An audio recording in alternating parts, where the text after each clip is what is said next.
Thank you, Ty.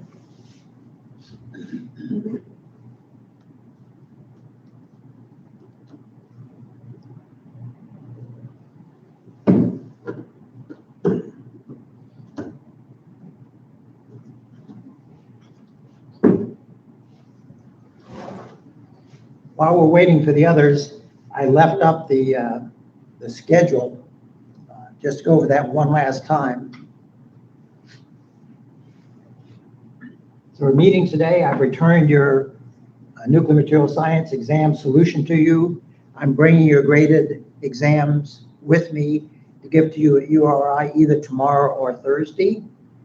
For the Tuesday group, tomorrow at URI, we're going to have 3 labs.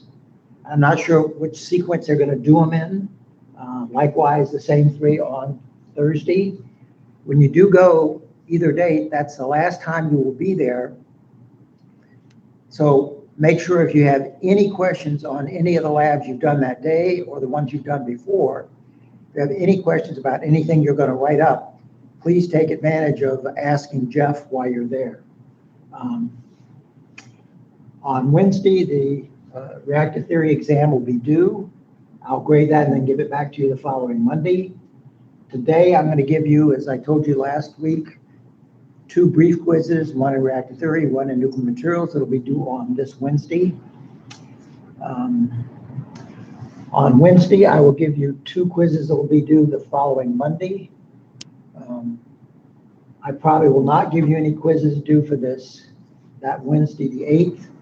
I will be finishing up lecturing, going over anything you would want to review for the last 2 exams. The last 2 exams for both reactor theory and nuclear material science will be given in class on Monday, the 13th. I'll collect the notebooks that day, and then that evening I will have out your draft grades, which will include everything you've done from quizzes, exams, notebook, extra credit you might have done, etc.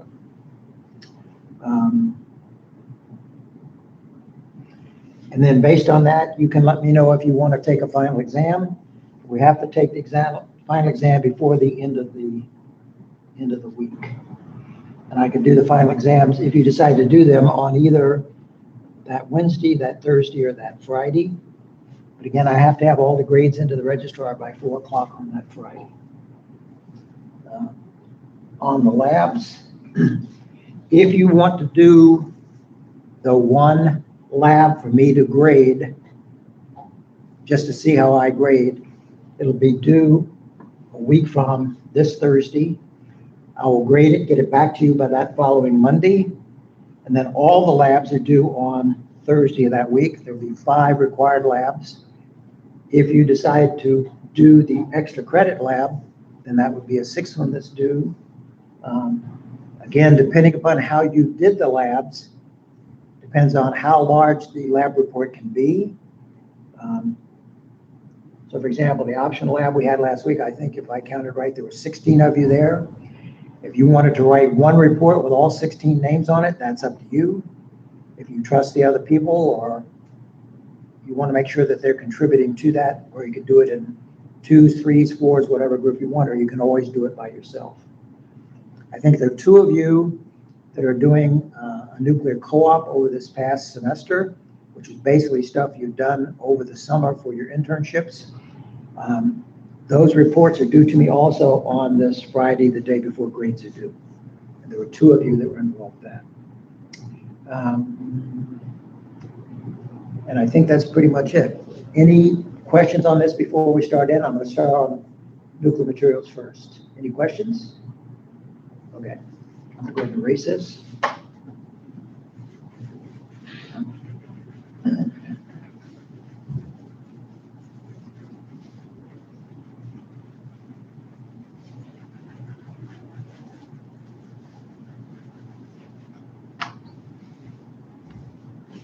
Okay.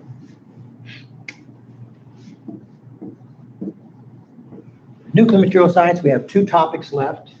And one is cantilever beams.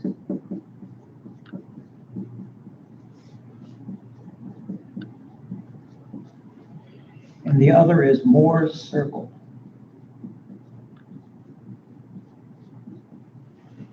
So these will be the two topics that your exam 2 weeks from today will be on. And I'm going to start lecturing today on cantilever beams.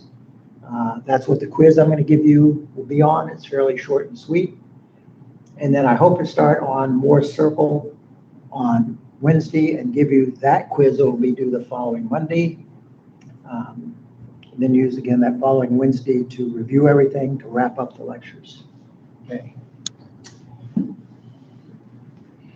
If we look at a cantilever beam,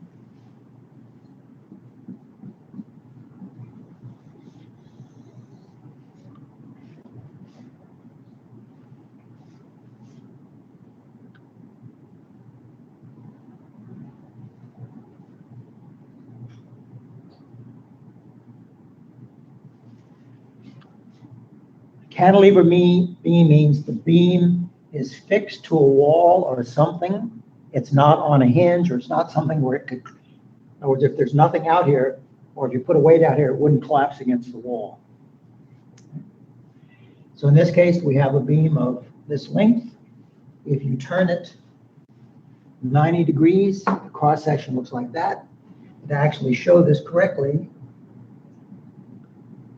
I should show that with a line here. And this line corresponds to that differentiation between those two rectangles. Let's say I make this length 10 meters. This is symmetrical at all in centimeters.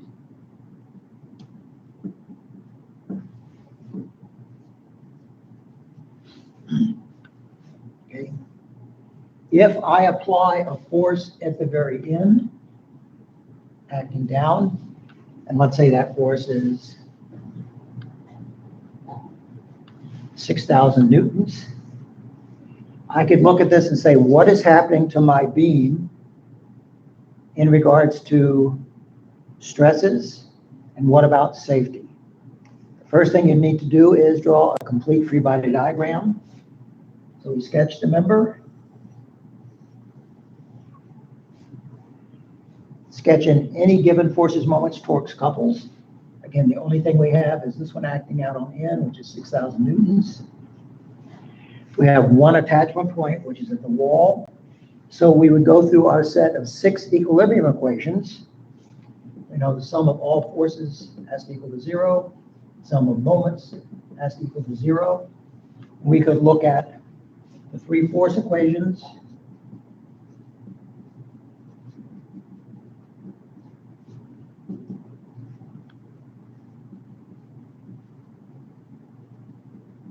Likewise, the 3 moment equations.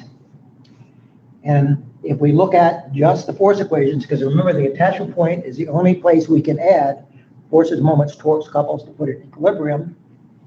There's nothing in the x direction. For the y direction, we know that the ups have to equal the downs. This down is 6,000 newtons. So for equilibrium, we have to have acting here 6,000 newtons acting up. There is nothing of a force in the z direction, so that one's satisfied. So if we look at this, what is going to happen to this member? This member is like this is acting down, this is acting up. This is going to rotate around the z-axis. So there's nothing to cause a moment around the x-axis, nothing to cause a moment around the y-axis. But if we look at the sum of moments around the z-axis, and again, we put our finger here and look to see what is happening, this force goes through our finger. And if we remember the definition of a moment, it's a force times the lever arm that's perpendicular to that. In this case, the force goes through it. This lever arm is 0, so it does not create a moment. But if we look at this one, keeping our finger here, this force makes it want to rotate clockwise. And for equilibrium, we know the clockwise moments have to equal the counterclockwise moments. So this is going to be 6,000 newtons times 10 meters, or 60,000 Newton meters, which is clockwise. So we have to have counterclockwise of this amount, put it in equilibrium. So if this is going clockwise, we need to add the moment here. And again, this is the only place you can add the moments, because we can only add forces, moments, torques, couples at the attachment point. So we know that this is 60,000 Newton meters. So is this a complete free body diagram? The answer is yes. We've satisfied all the equilibrium equations, and this is our complete free body diagram. So let's go and look at that.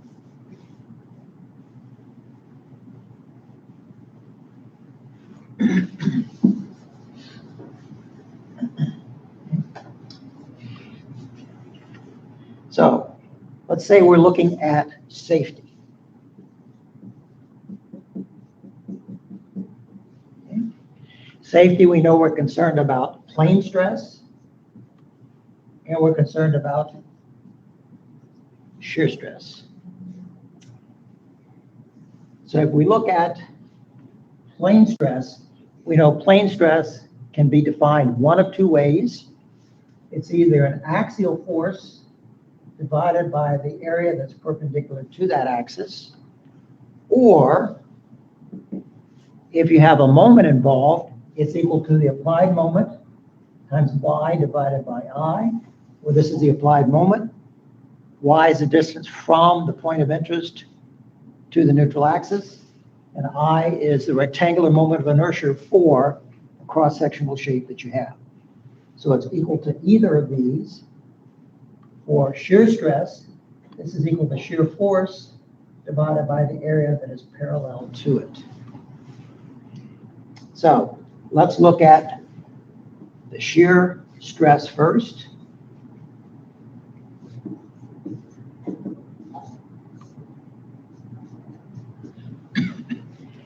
Anywhere that we would want to cut this, because remember, we want to know what's going on from the attachment point to the very end, anywhere that's in that region. So if we cut this anywhere, and we look at the left-hand side, and we draw a complete free body diagram of that,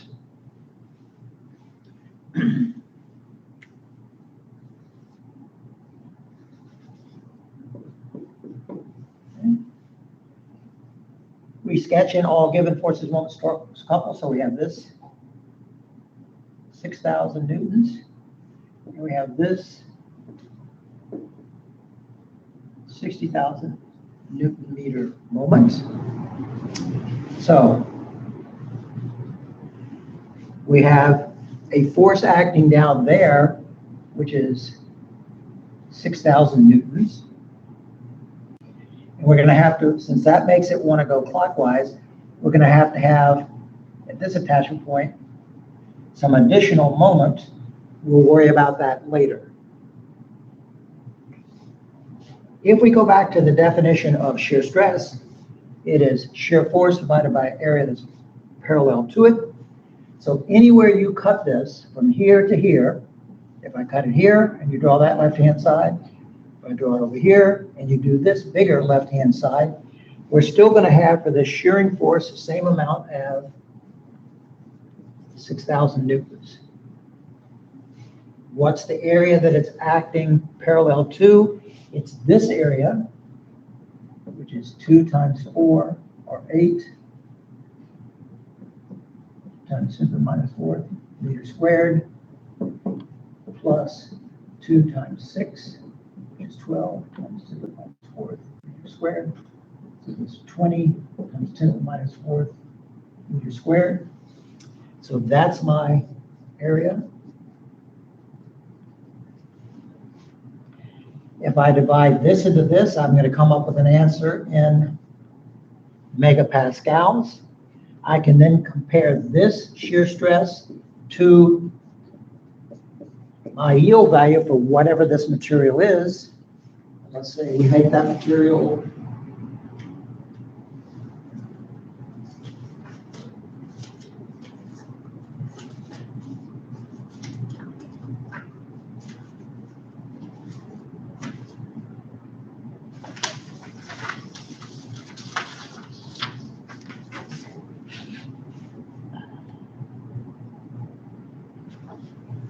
aluminum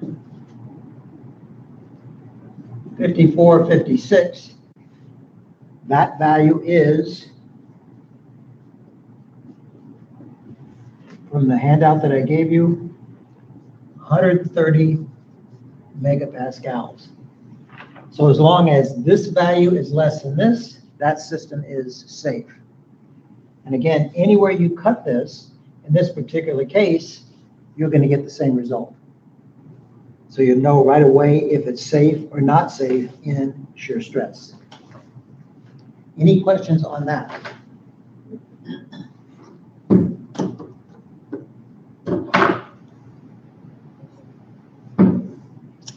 All right, let's look at plane stress.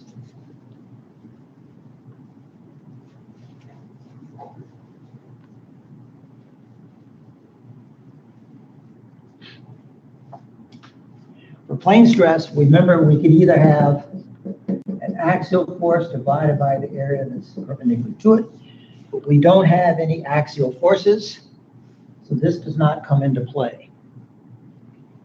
The other one that we could have is the moment applied times the distance from the neutral axis to the point of interest times the rectangular moment of inertia.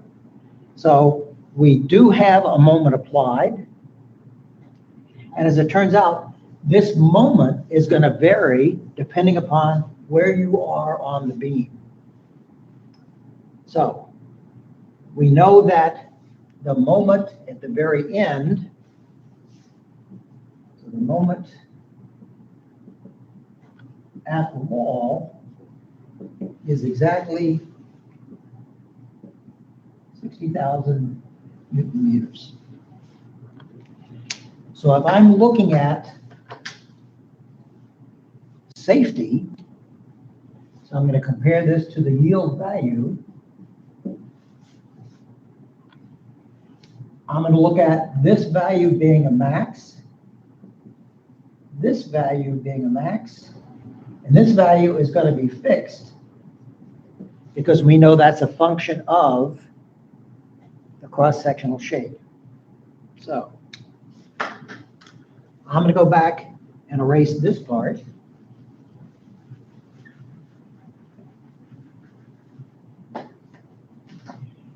So in order to complete this calculation, to find out about y, remember that's from the neutral axis, so I'm going to have to find the neutral axis for this shape. And we know that's the sum of the areas times the centroids divided by the sum of areas. We establish our baseline. So the top area is, the bottom area is 2 times 4 times half of 4, which is 2, plus this area, which is 2 times 6, times its centroid from the baseline, which is 4, plus half of 2 is 1, divided by the sum of areas, which is 2 by 4 plus 2 by 6. So if anybody has a calculator, you can sort of calculate with me on this, or let me know what you get.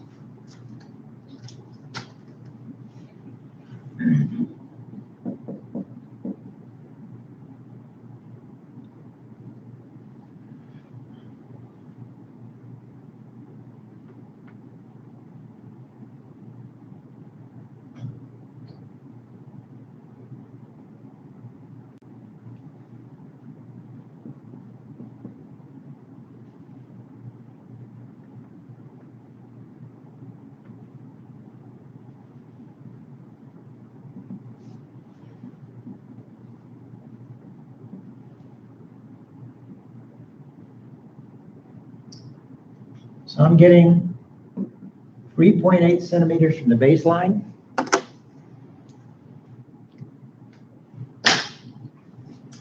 So if I come over and sketch that,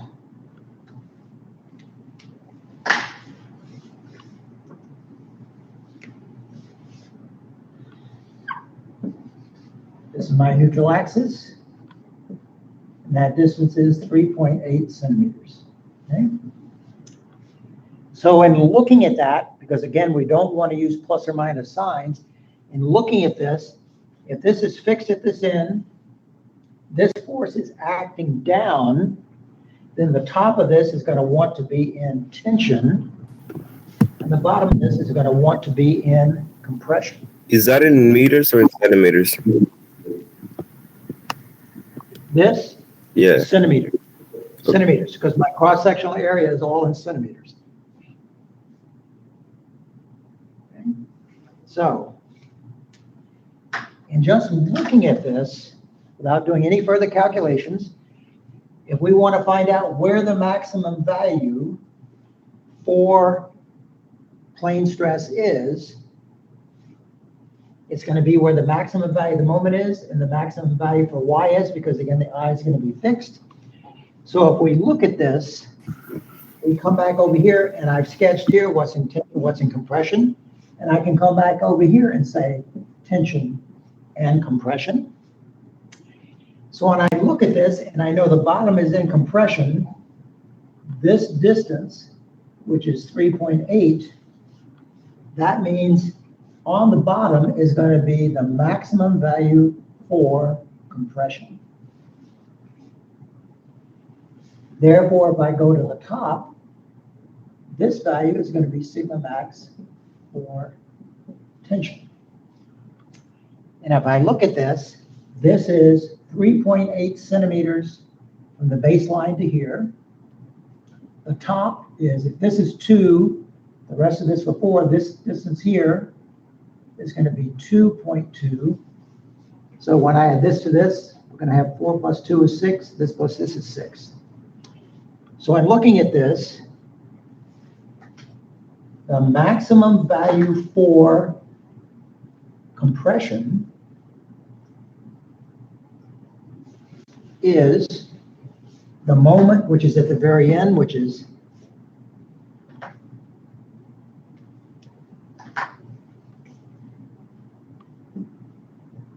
60,000 Newton meters. What is the y value? The y value is the distance from the neutral axis to the point of interest. The point of interest is the furthest away from the neutral axis. So this is going to be 3.8 times 10 to the minus 2 meters. We still need to find the rectangular moment of inertia. We can do that.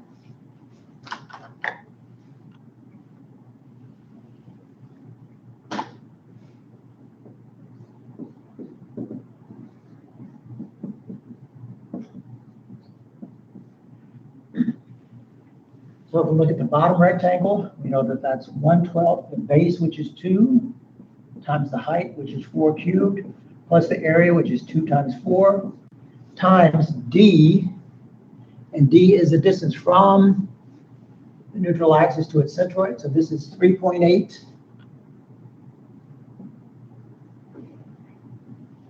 And its centroid was at 2. We're going to square that.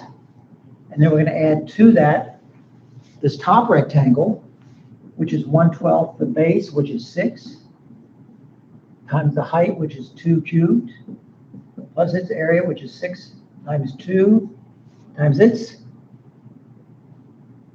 d value, which is 3.8. And this was at 1, so it's going to be 1 plus 0.2.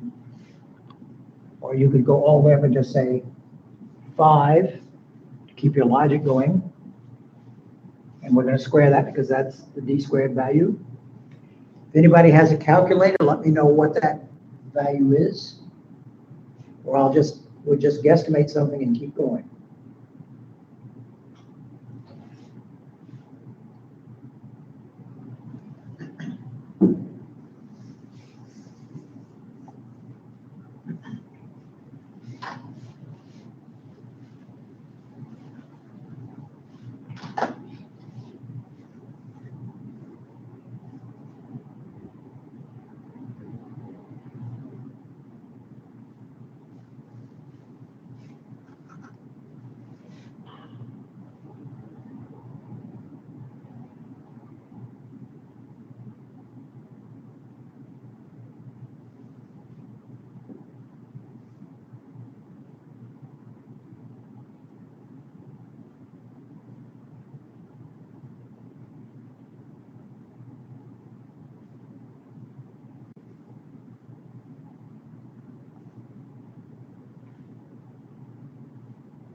So I was doing a quick calculation here, and I haven't checked everything.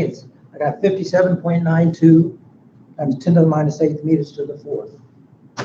Anybody get anything near that?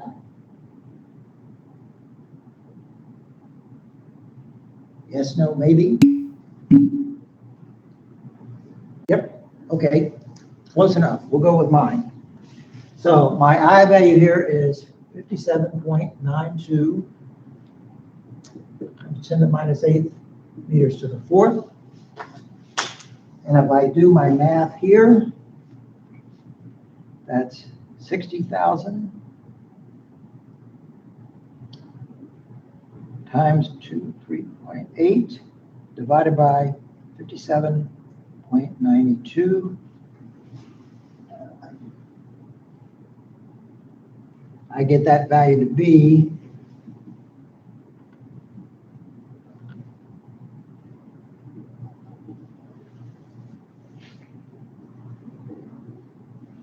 which is huge. So therefore, this value is where sigma max is for compressive. It's also sigma max for our system, so it would fail. If I look at what is the plane stress at the attachment point at the top, okay, what would change? In that particular case, I'm going to find the maximum value for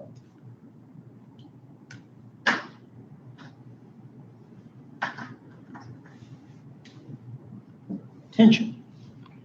Does my moment change? No, because that moment is that value. Does my Y value change? Yes, because now I'm looking for the distance between the neutral axis to the top. So that's going to be 2 plus 0.2, so that's 2.2.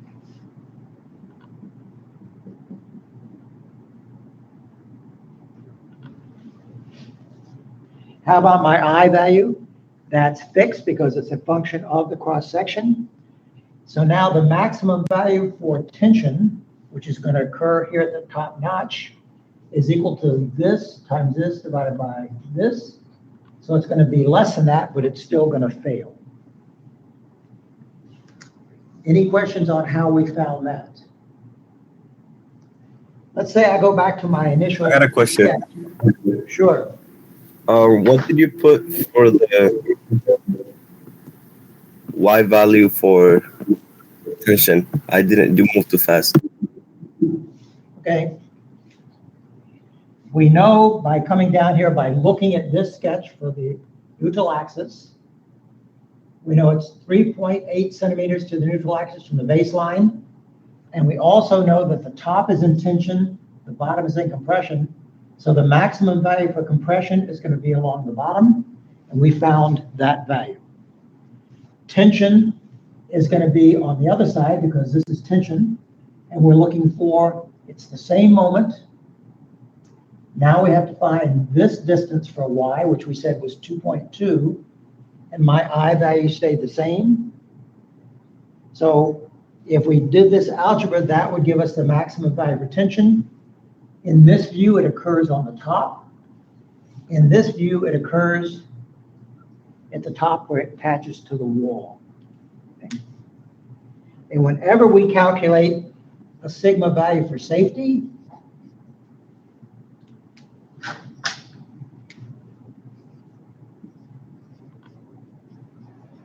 we know we're always going to go back and check it against the yield value. I didn't tell you what, we didn't look up what it was for the aluminum 5456, but it was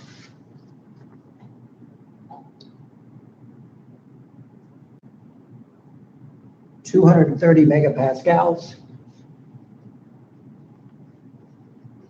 So this is definitely going to fail. Let's say I picked a different point. Okay, so I'm going to erase this.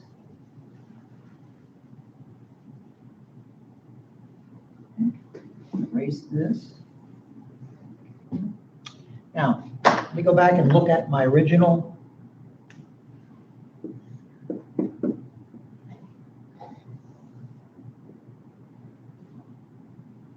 We said this is 10 meters long. And let me go back and pick a point that is 2.2 meters from the wall, and it is 1.5 centimeters up from the base.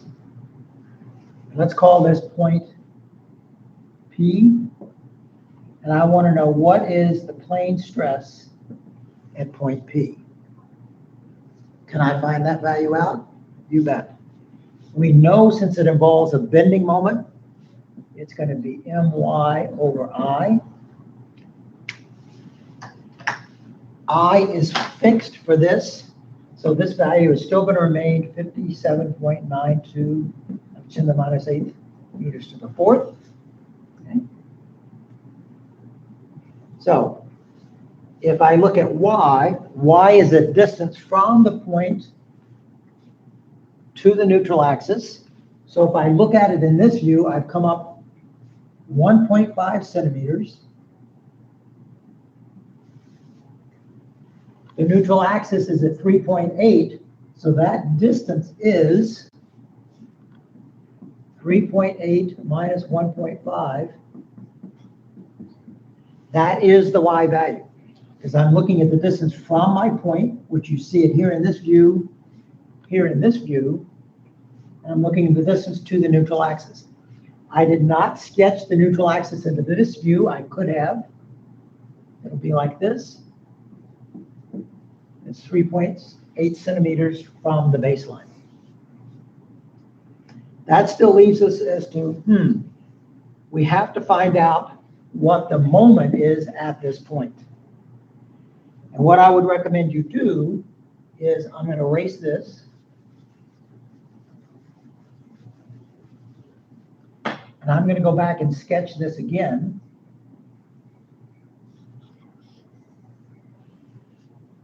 I'm going to sketch the member, but now I'm going to cut it at 2.2 centimeters from the wall.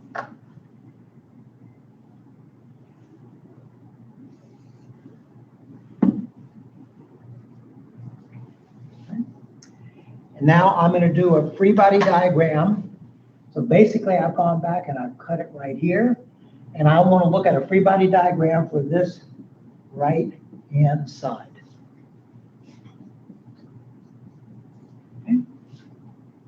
So just like we've done free body diagrams before, you sketch the member, which we have. You put in any given forces, moments, torques, couples. So we have the 6,000 newtons acting down. Our attachment point is there. We can only add forces, moments, torques, couples at that attachment point. Just like before, looking at sum of forces in the y direction, we know that this guy has to be 6,000 newtons. If we look at this section with this acting up, this acting down, it would want to rotate clockwise. So we know we're going to have a moment acting in this direction counterclockwise to make it do that. We know again that this is sum of moments around the z-axis has to equal 0. And in particular, clockwise have to equal counterclockwise. So again, if I put my finger here, this force going through has 0 lever arms, so it creates no moment. This guy is going to be 6,000 newtons times this distance. If this is 2.2 meters from the wall, and the entire thing is 10 meters, then this distance is going to be 10 minus 2.2, which is going to be 7.8 meters. So if I multiply those two together,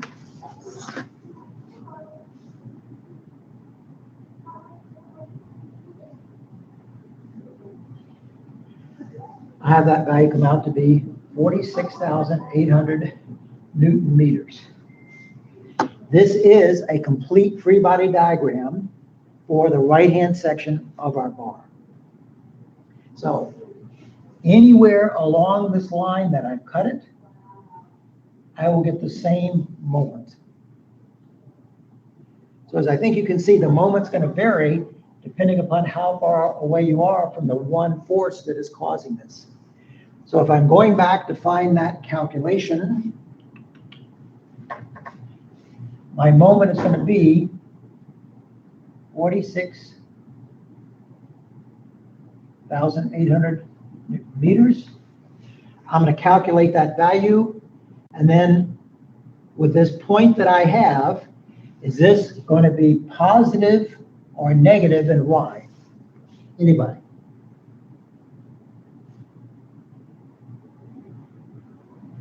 Got a 50-50 chance. It's going to be negative because it's in compression and below the neutral axis. Absolutely. Neutral axis is here. Everything below the neutral axis is in compression. The point is below that. So this is going to be a negative value. So if I multiply those out just to be complete,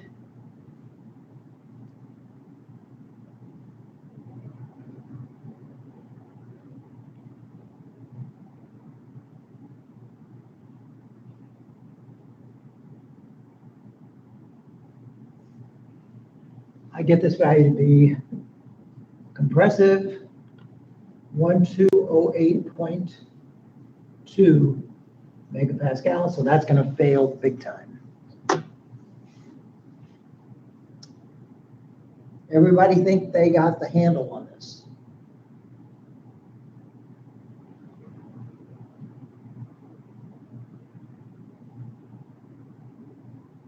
Okay, let's look at question.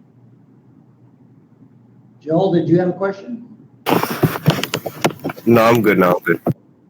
Okay, let's look at a different scenario here.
Let's say our cross section looks like this. Let's say it's aluminum 1100. And let's say on this case,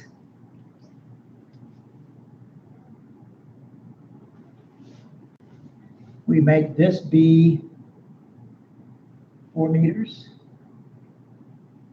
this be 5 meters,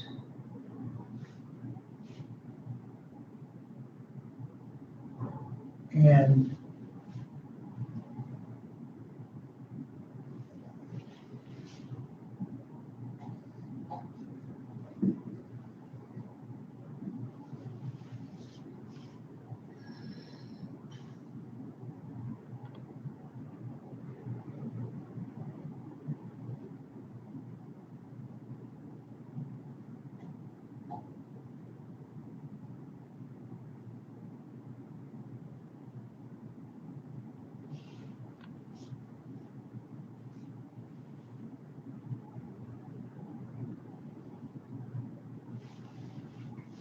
so this is the cross section for this 5 meter section, and behind that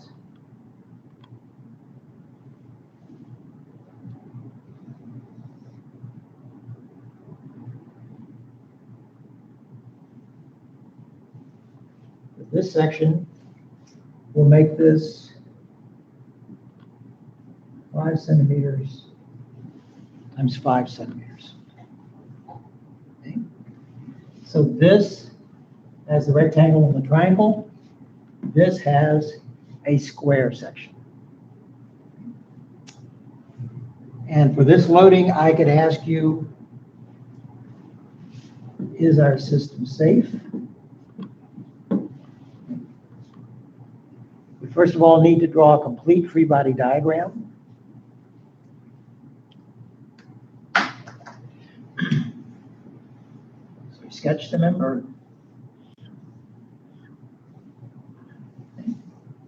Drawing any given forces, moments, torques, couples. How many attachment points do we have? We have one attachment point. To do our complete free body diagram, we have to use the 6 equilibrium equation, so we're going to use the sum of forces in the x, y, and the z. They must equal 0. Sum of moments, x, y, and z also have to equal 0. In looking at this, hopefully you have enough feel for this by now to see that the only thing we're worried about is the sum of forces in the y directions have to equal 0. The ups have to equal the downs. This is our attachment point. So if this is acting down, we have to have acting up here for equilibrium for forces. If we look at moments, again, there's nothing in the x and y, but if we look at z, this thing wants to rotate around the z-axis. So the sum of moments around the z-axis has to equal to 0. Clockwise has to equal counterclockwise. Okay. So if we look at this, put our finger here, this one force makes it want to go clockwise, and that is 1,000 newtons times that total distance, which is 5 plus 4 or 9 meters. So that's 9,000 Newton meters. That's going clockwise, so we need to add a moment here, counterclockwise, of that amount. So this is a complete free body diagram for our system. Okay. If we then go back to look at safety, so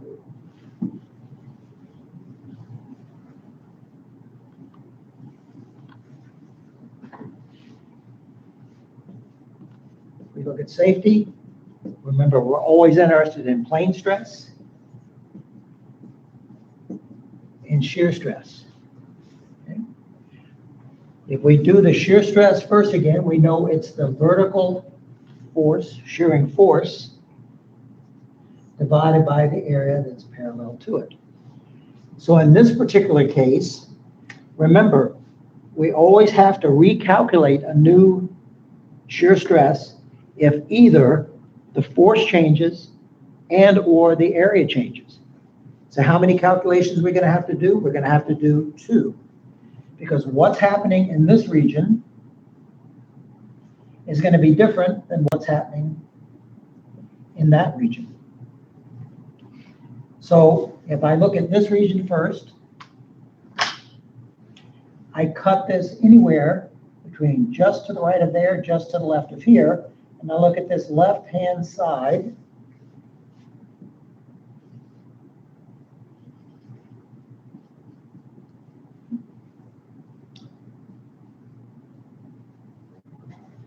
$1,000 newtons.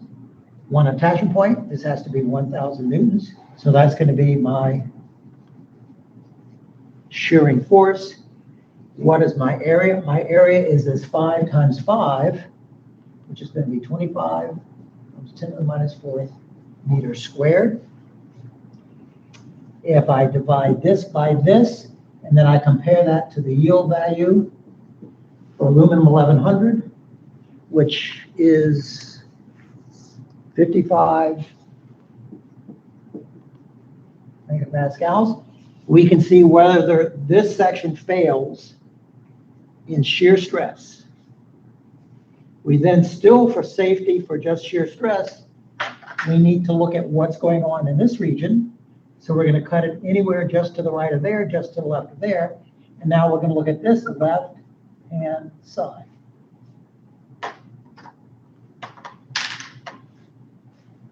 I'm going to erase this.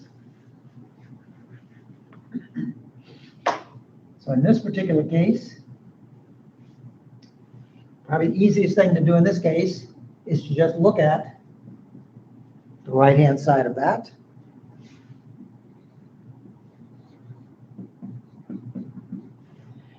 So we sketch the member. We draw on any given forces, moments, torques, couples. We have one attachment point. We can only add forces, moments, torques, couples there. So this guy also has to be coming up because the ups have to equal the downs. So if we go back to our shear stress equation, the shearing force is still 1,000. But what about the area? The area is now this area, which is 2 times 6, which is 12, plus 1/2 times 6 times 4, which is 3 times that, which is another 12. So that is 24 times 10 to the minus 4 squared. So the shear stress in this region is going to be a little bit higher, but I'm going to compare this value again to my yield value to see whether it's safe or not. Any questions about calculating safety for shear stress in this particular case? Okay.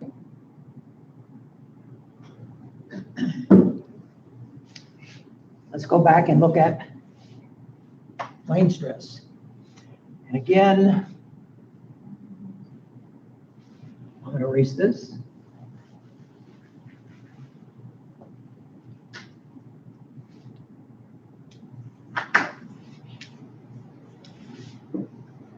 Plane stress is either an axial force divided by the area perpendicular to it, or it can be created by a moment. And that's what we have in our particular case. So if we look at this moment acting down like that makes this whole thing want to bend.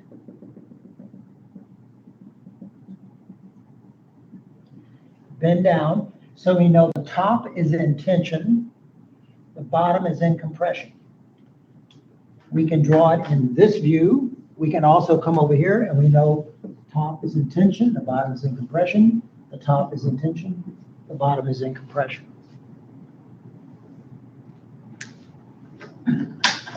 So you're typically interested in where does the maximum value occur? And again, when we do that, when we look for sigma max, we're going to look for the moment max, y max, and I, we know, is fixed for that particular section. So if we look at this, the maximum value of moment you're going to have anywhere in this system is at the very end, and it's going to be 9,000 Newton meters.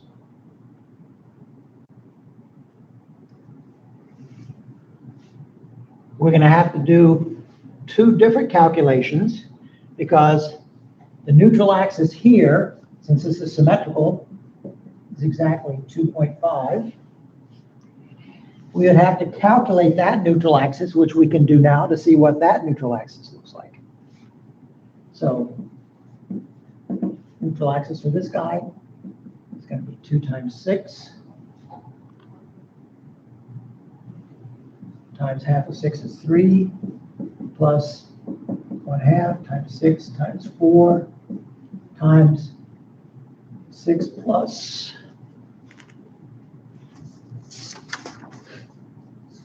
And for a rectangle, that's h over 3. So 4 over 3 divided by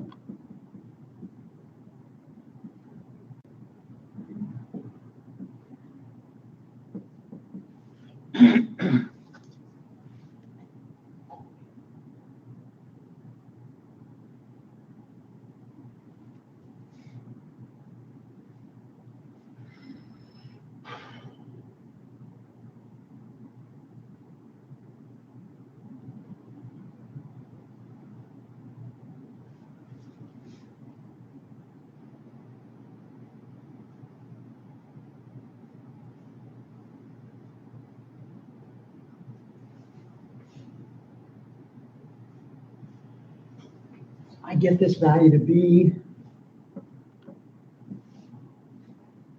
5.17 centimeters from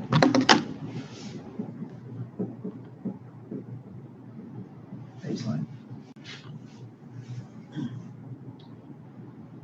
So if I'm looking at this section of what's going on, we know that my Y max value this is exactly 2.5 in either direction. So the bottom here is going to be sigma max compression. The top, because it's exactly 2.5 the other way, is going to be sigma max tension. And since they're both equidistant from that neutral axis, we know that sigma max is equal to either one of them because they're equidistant. So this value is going to be 2.5 times 10 to the minus 2 meters. We have to calculate my I value for that cross section. So I, since it's only this one section, is 1/12 the base, which is 5, times the height, which is 5 cubed. So that's going to be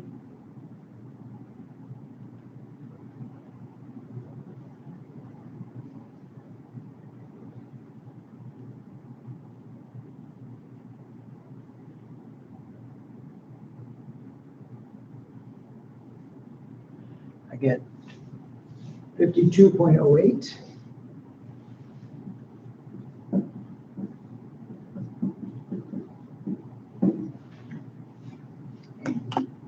So the maximum value is going to be the same for tension or compression, and it's going to be whatever that value is. And that value is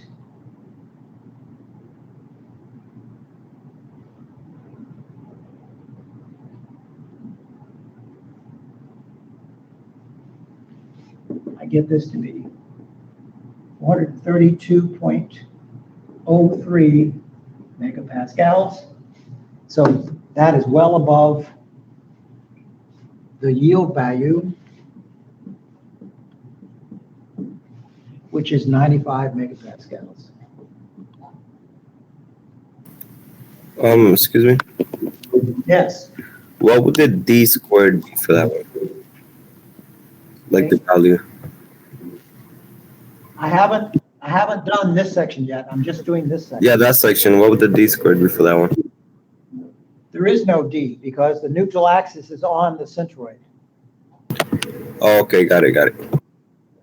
Because remember, if you want to be precise, I is equal to I sub 0 plus AD squared.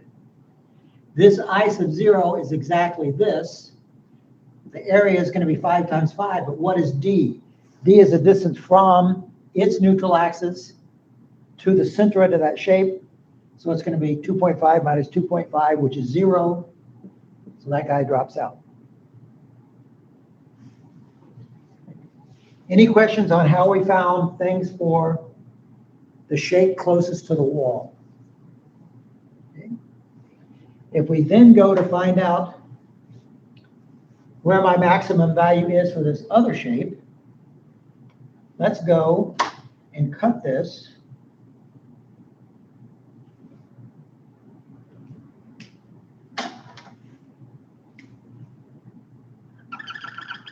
Right at the intersection. And now we're just going to look at the right-hand side.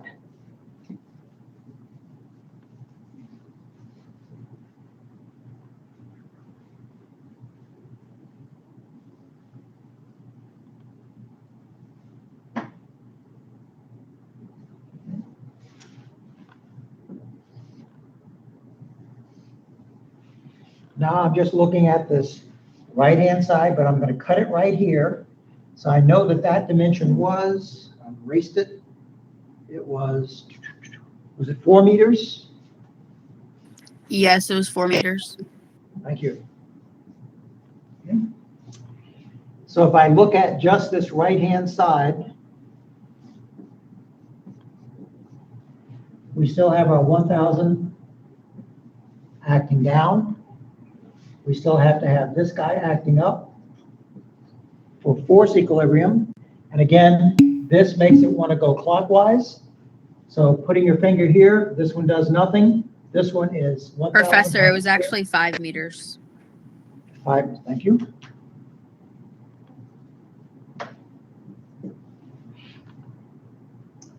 So if I put my finger here, this one creates no moment. This one is 5 times the 1,000 to get that perpendicular distance. So if that's going clockwise, this has to be counterclockwise at 5,000 Newton meters. So if we go back to our basic equation, if we're looking for the maximum value in this right-hand section, it's going to be the moment there, which is the max, times the y value, which is the max, times the I, and the I is going to be fixed for this particular section. So we calculated before that the neutral axis was 5.17 centimeters from the baseline. So if this is 5.7 and this whole thing is 10 centimeters high, then from here up to here is going to be that balance, which is 4.83 centimeters to this tip. So if we're looking for the maximum value, the moment is going to be fixed, and it's going to be this 5,000 Newton meters. The y value is going to be the distance from my neutral axis to the point of interest. And we're looking at the furthest point in this direction for sigma max compressive, and that value would be 5.17. If we're looking for the maximum value for tension, we have to go this direction, and that value was 4.83. So if it's going to fail, we want the maximum value of y, which would be this guy. So this is going to be 5.17, again, times sigma minus 2 meters. Now we need to find the rectangular moment of inertia for this section, and you just did a bunch of that last week, so let me erase this. Okay.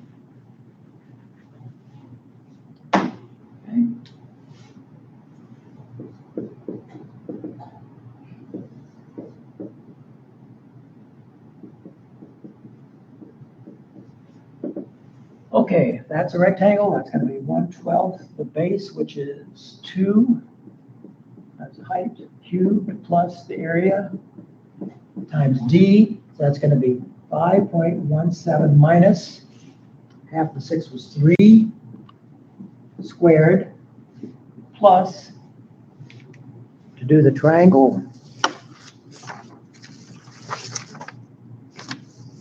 that's going to be 1/36. The base, which is 6, times the height, which is 4 cubed, plus the area, which is 1/2 times 6 times 4, times the distance from the neutral axis to its centroid, and its centroid was 7.33. And we're going to square that value. And whatever this algebra comes out to be is going to be the value that we substitute in here.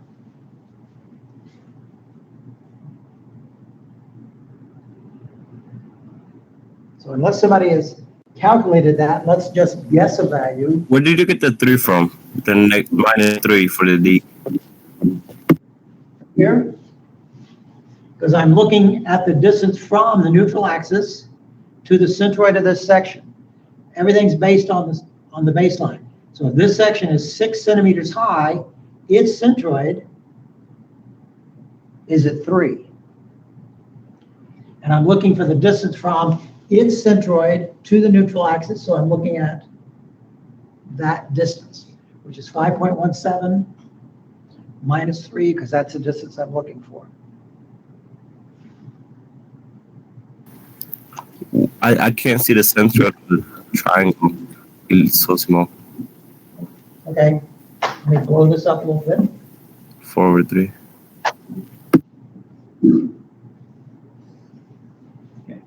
This is 2 times 6. Oh no, I meant for the triangle. For the triangle. I'm saying what you wrote. What did you write? Oh, it is. I'm looking for the distance from the neutral axis to this centroid. Okay. So I'm looking for this distance, which is the neutral axis at 5.17. To go to here, it was 6 plus 4/3, which is 7.33. So it's 5.17 minus 7.33, and I'm squaring that. So I'm looking for, that's the distance D. I'm looking at the distance from the neutral axis to the centroid of just that triangular shape. Are you with me? Yeah, that made more sense. Okay. So while we're chatting, did anybody calculate this out, or I'll just invent something? 159.16, thank you.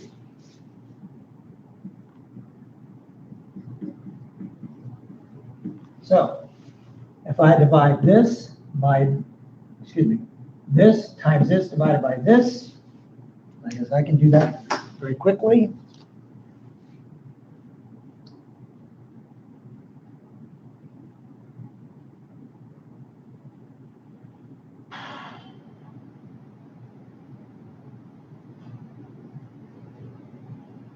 Assuming I did my math correctly, have this value come out to be 162.42 megapascals. And that's going to occur right here, because that point is the furthest distance from the neutral axis at 5.17. And we know that it's below the neutral axis. So it is in compression. So this value is going to be minus, and this is what we compare against the yield value. But we already know the yield value for aluminum 1100 was 95. So again, this will fail there also.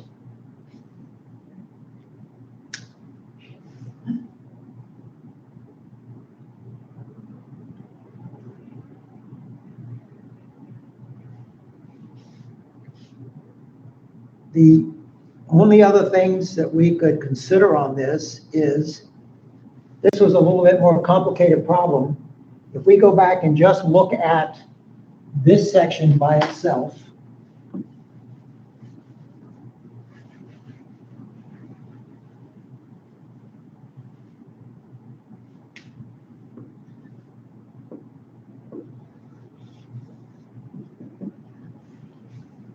so that's 5 meters. My force is acting down like this. So I'm going to have this attached to the wall. But I'm only going to look at this outer end.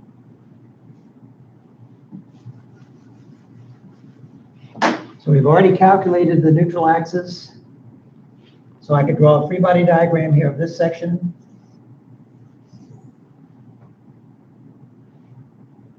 I should really put this line in to designate that. And I can draw my neutral axis here.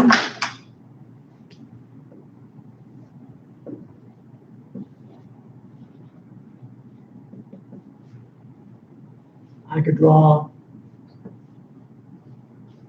my neutral axis here. Because remember, the neutral axis is actually a plane. And this is still the 5.17. Okay. So if I look at this, about the only other thing I could conceivably ask you is, suppose I made the bottom aluminum 1100, and I made the top structural steel. What would we do then? If we want to look at safety, we'd have to convert this cross-section into one or the other. And again, we'd have to use our E ratios.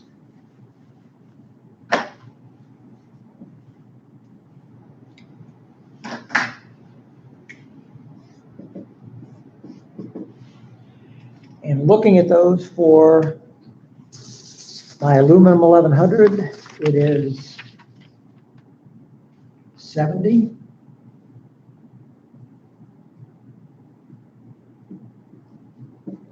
For my structural steel, it is 200.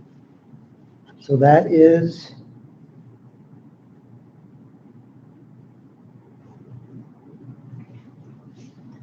2.857. So I can convert this all to one material. I can convert it all to aluminum 1100. So since this is my base, I am not changing that. But I have to multiply just the width for the top one. So I'm going to have 6 times that, which I have to be 17.14. So this shape now becomes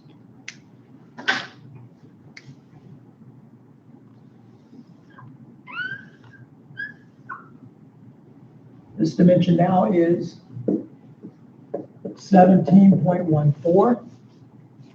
I'd have to go back and find a new neutral axis for this cross section to make it 1.4. And then I'd also have to find a corresponding reticle moment of inertia. Yes, Joel. Why do you multiply by 6? Because this original dimension was 6, and you only change the width. Remember, whenever you change something to one material, you can pick any material you want. You typically take the one that has the smallest E, or modulus elasticity value, divide it into the other. I came up with this multiplier. You then go back and convert that material to aluminum 1100. And when you do that, you only multiply the widths, which in this case was 6, times the multiplier, which was 2.857. And I came up with 17.4. So this dimension is now 17.4. This dimension still stays 4. When we come back on Wednesday, we're going to pick this up and show you there's some other things you can do with this. We'll go back and do a simple one.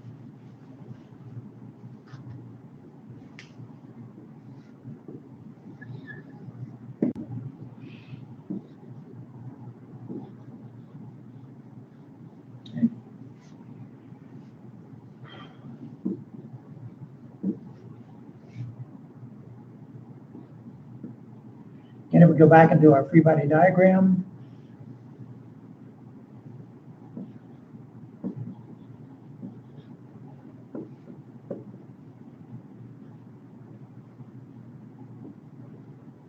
thousand times that, so that's going to be 10,000 Newton meters. I can also,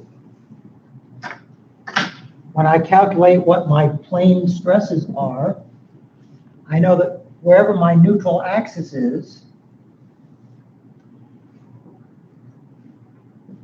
I know that the plane stress on my neutral axis is exactly 0 because the distance from the neutral axis to the centroid is 0. So in this particular case, I know that the top is in tension, the bottom is in compression. In this particular case, when we did this, we found out the largest value is on the bottom, and it is in compression. So if I came here, and I know it's 0 here, it varies linearly from the neutral axis. It is in compression. The top varies linearly. It is in tension. So we could draw instead of a force and moment free body diagram, we could draw a force and shear stress free body diagram. This is equivalent to what we just had before.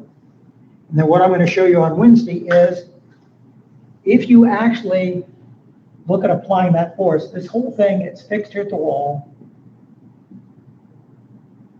So it's going to sag down on the end.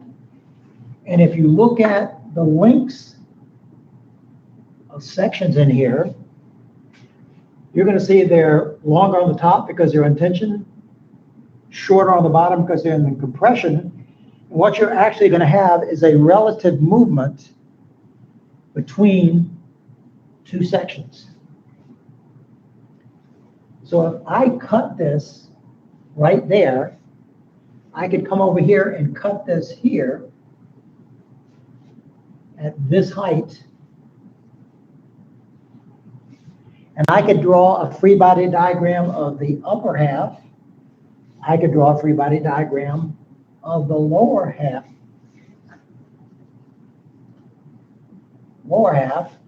And when you do that, if I look at the upper half,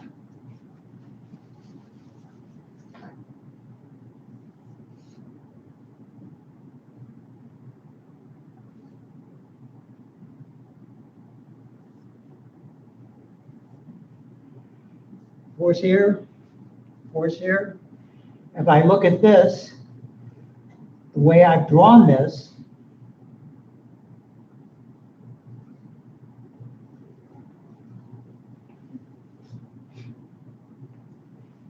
this force and this force make the thing want to go clockwise. This stress sort of by itself sort of is pulling it, but if you add something going that direction, that makes it go counterclockwise.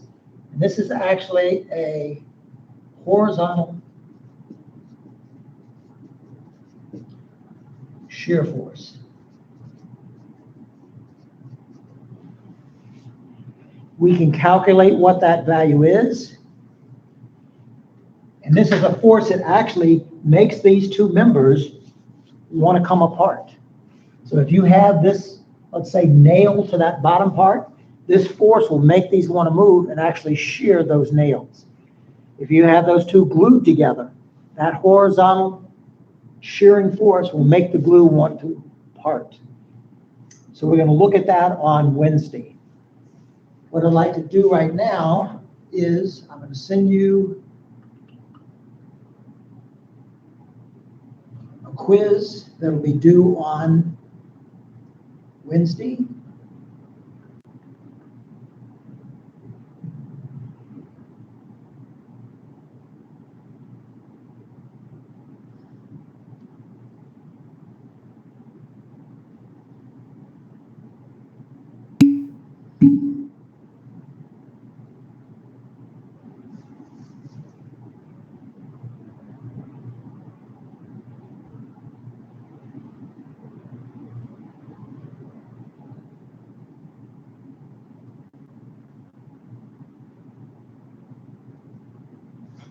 Okay, I just sent it to you. As soon as you get it, you open it up and I'll go over it with you very quickly.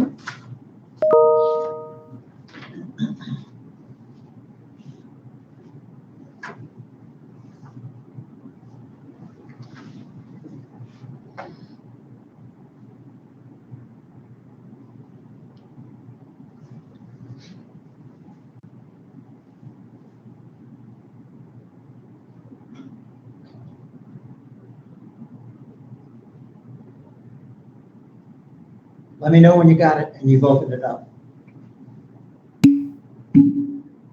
Okay, so this quiz is worth 12 points. I have a cantilever beam that is 8 meters long. At the very end, I have a 10,000 Newton force acting upwards. The cross-sectional area is exactly what we've had in previous quizzes. It's a triangle on top of a rectangle on top of a semicircle. So I'm saving you a lot of calculations because you should already know what that neutral axis is, what that rectangular moment of inertia is. So what I'm asking you to do is to sketch a complete free body diagram for my beam. I want you to label where the tension and the compression areas are. I want you to tell me where is and what is the value of the maximum value for plane stress. Then I want you to tell me where is and what is the maximum value for shear stress. And then I want you to tell me if the material is made out of aluminum 1100, is it safe? Yes, no, and a justification, that's worth 12 points. And then if you're so inclined,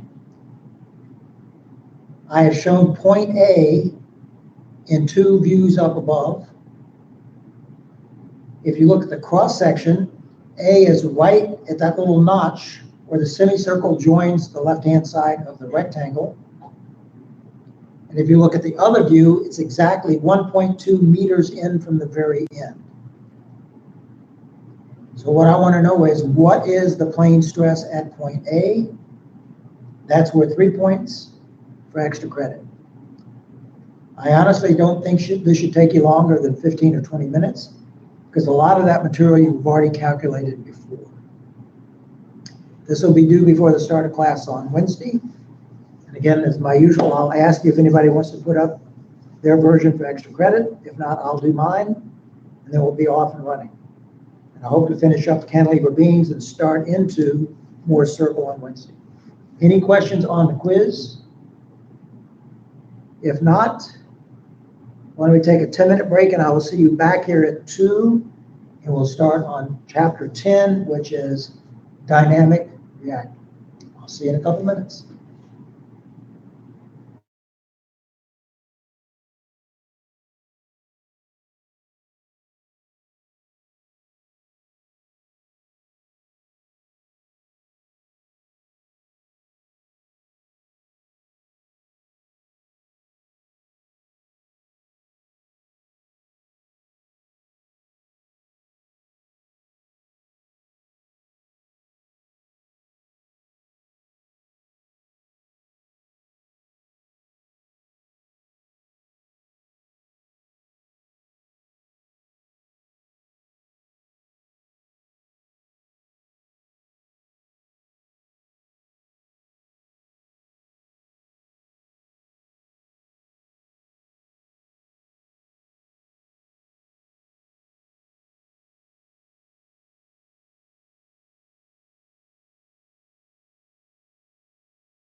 Okay, what I'd like to do now is do a little reactor theory. And I'm going to start at chapter 10. This is the last chapter we have for this course. And if you have your textbooks with you, you might want to follow with me. And for the next 2 classes after this coming Wednesday and then next Monday, I definitely want you to have your textbook with you, because sometimes it's easier to explain things from looking at the text and maybe drawing a little bit on the board than just trying to lecture per se. Okay, so now we're looking at, I get the grease pencils to operate.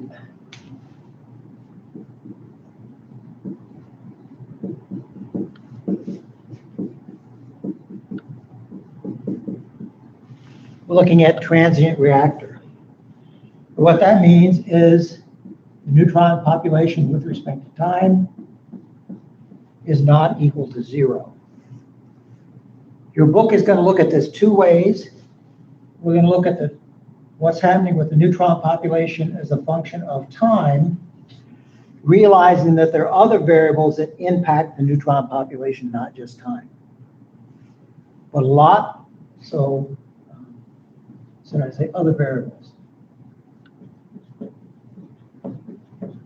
But when they go to solve a lot of the equations we're going to be working with, they're going to go back and say the neutron population is only a function of time.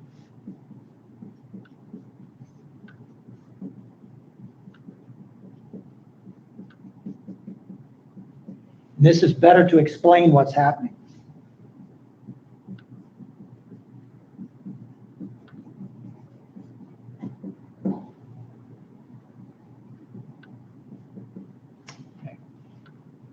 The other day, I just briefly talked about when we have a thermal fission,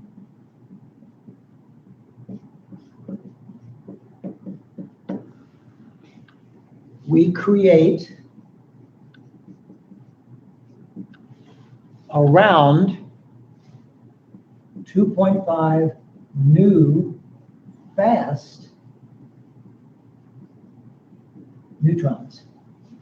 This value will vary depending upon what the thermal fissioning fuel is.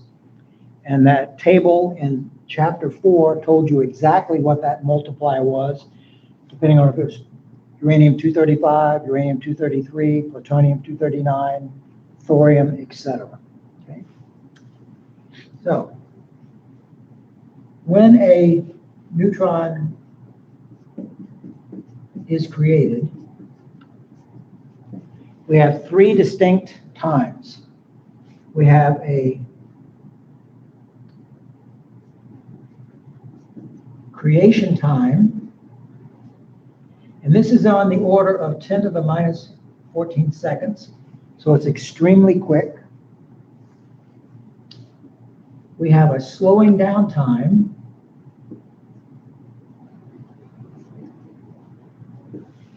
and this is the time that it takes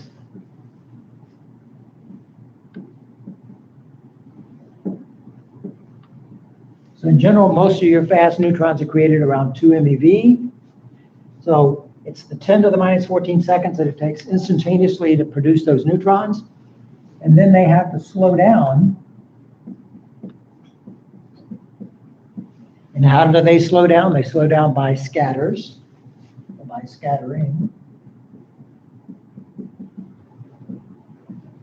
till they become thermal.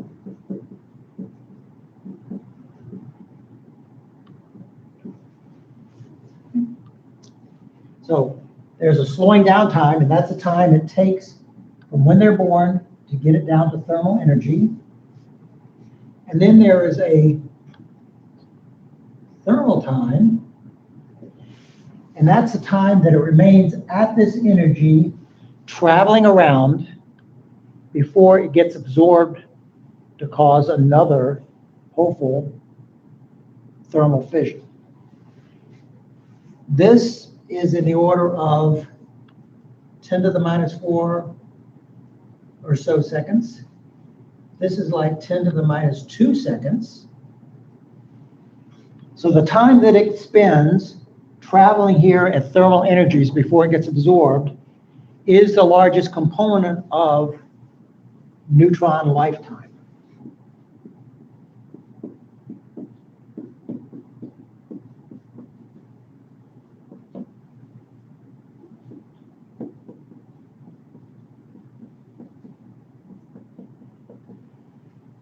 So this is the predominant one. Why is that predominant one? Because when it gets down to this energy level, it's not traveling as fast. So it takes longer before it interacts with atoms of the thermal fission fuel. Whereas when it's slowing down, it's traveling quite rapidly. So that's that difference. Okay. I'm pretty sure that Jeff went through up there with you about reactor period.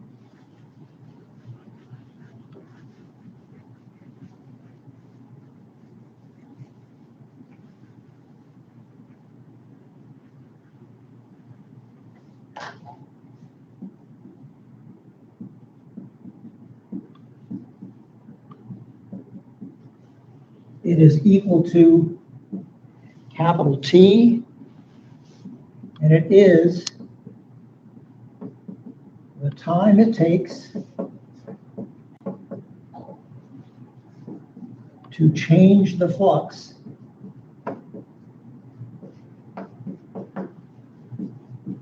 by a factor of E.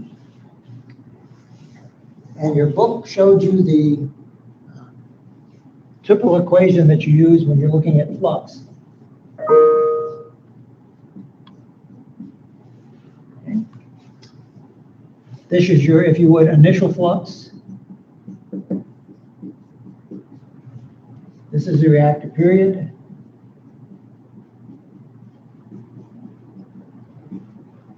And this is the time of interest.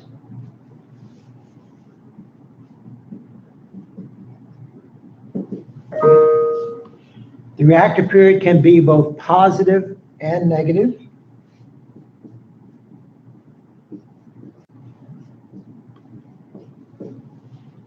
Depending upon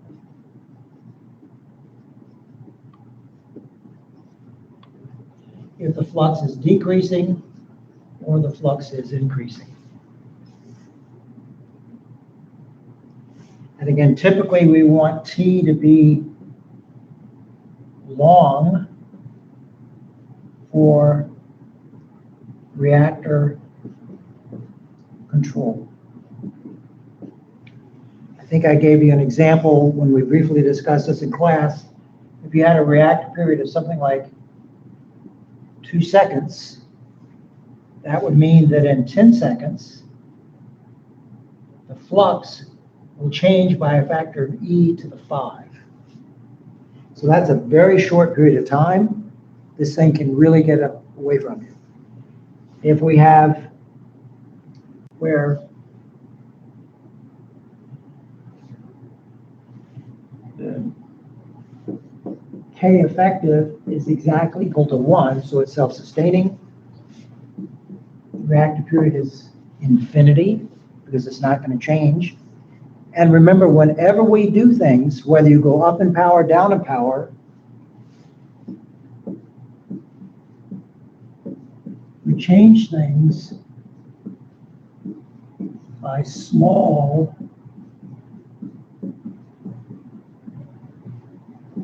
increments. And the way we do that is looking at reactivity.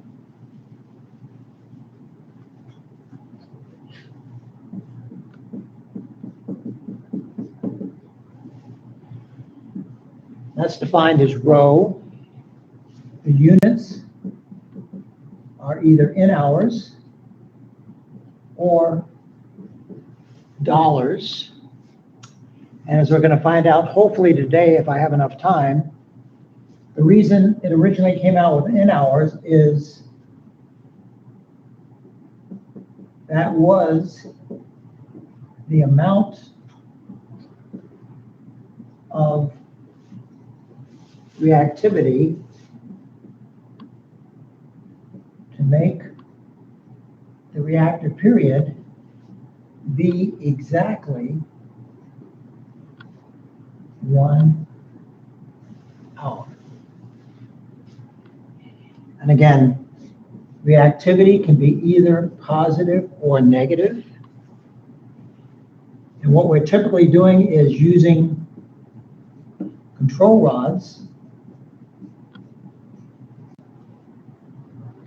or boration or dilution to do the changes that we're after. And typically you can think of control rods as sort of being a coarse adjustment, boration, dilution being a fine adjustment. So if we were at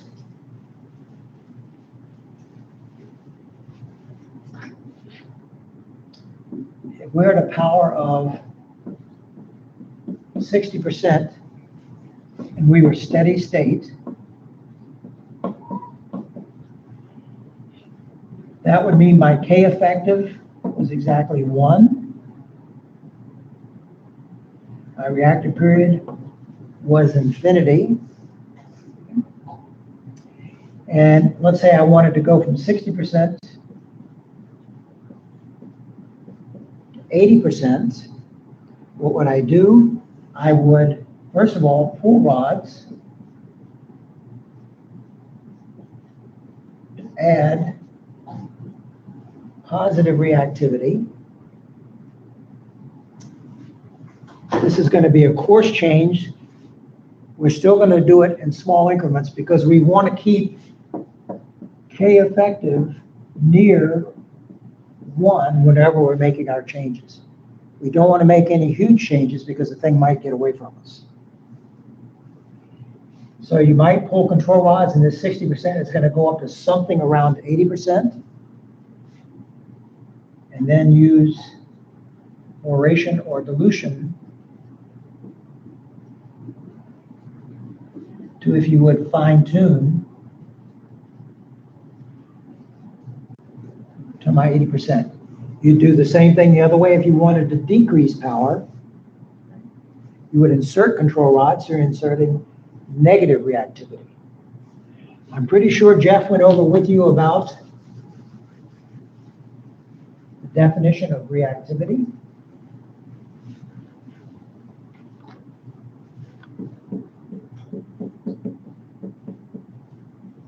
Again, that's defined as rho, and if you wanted to follow that in the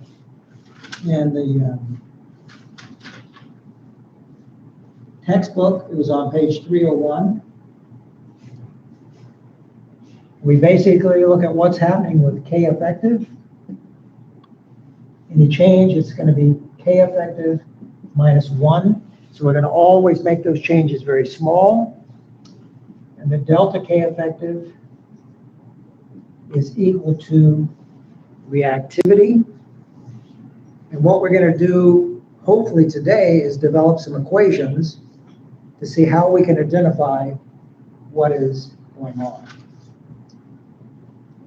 Before we get to that point, I need to define for you the type of neutrons we have created whenever we have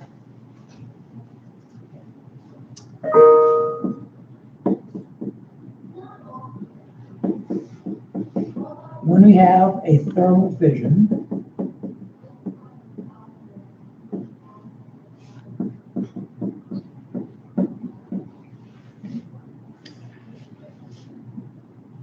We have very energetic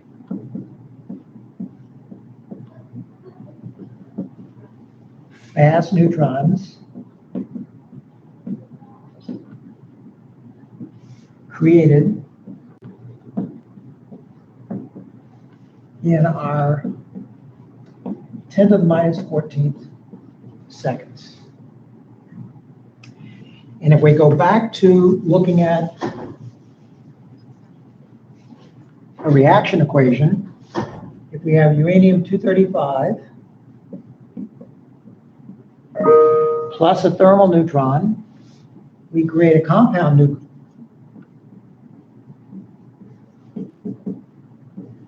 And then this will fission, and it will create one fission fragment. It typically creates a second fission fragment, plus, remember we said on the average 2.5 neutrons, plus gamma rays, plus the possibility of kinetic energy. And remember, there are 16 preferred fission fragment pairs. So if I balanced out this reaction equation, and I'm just going to invent this for right now, let's say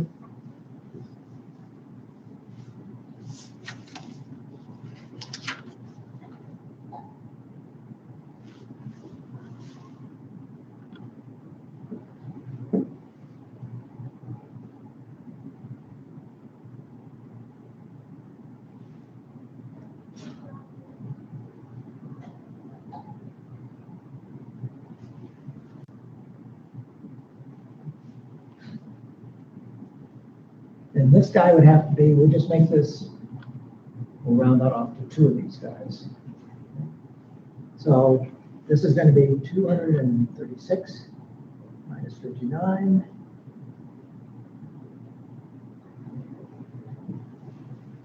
Minus 2. So this is going to be something at 175. And this has to balance that, so 92 minus 28 is 64.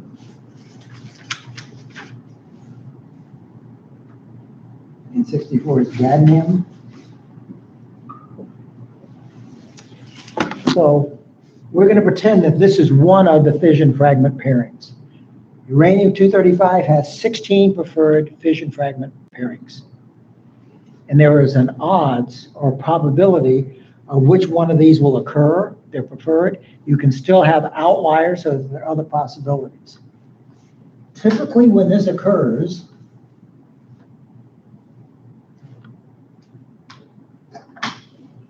both of these are radioactive.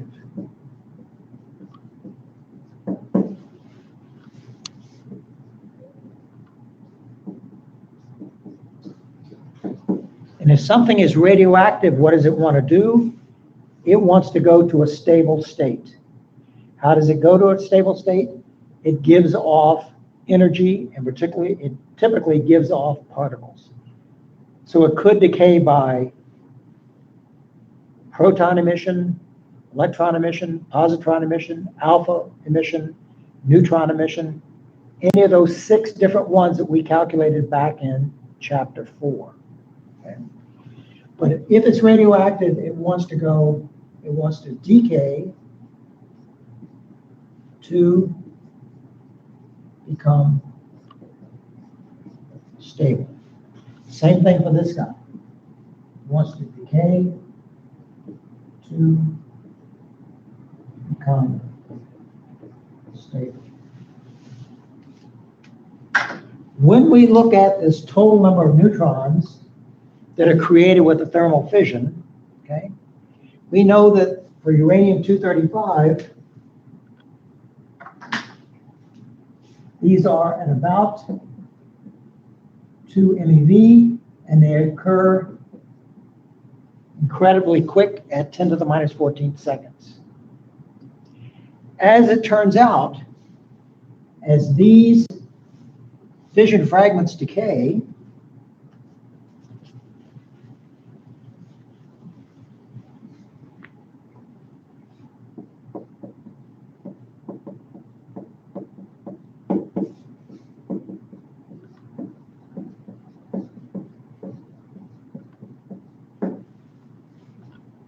one of the decay steps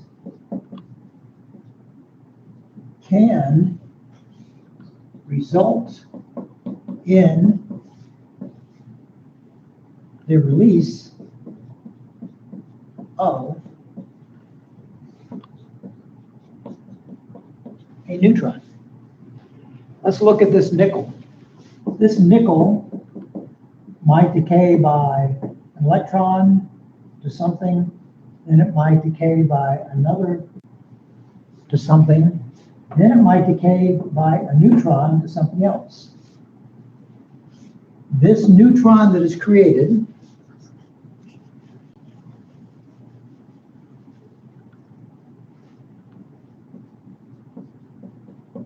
should I say created or released, is much less energetic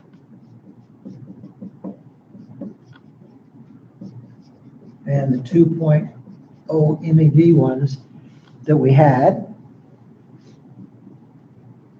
They occur well after the initial 10 to the minus 14th neutrons. Okay. And they help control the overall neutron population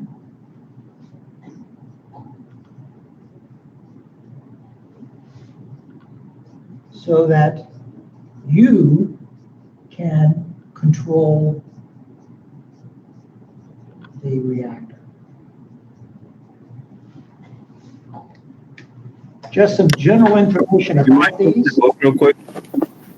Say that again, Joel. You mind moving the book so we can see the bottom? Thank you. Okay, so.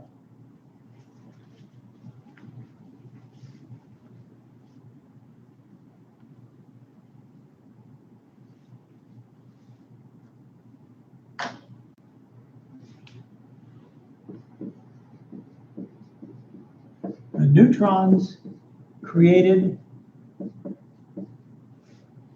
in that first 10 to the minus 14th seconds are called prompt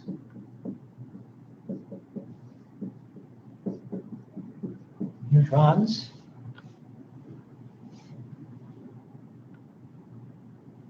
They are 99% of total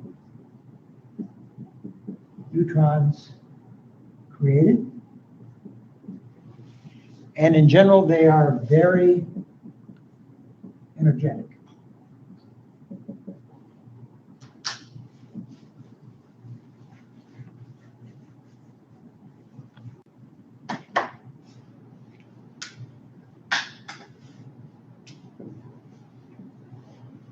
If we look at the other 1%, these are created from the fission fragments.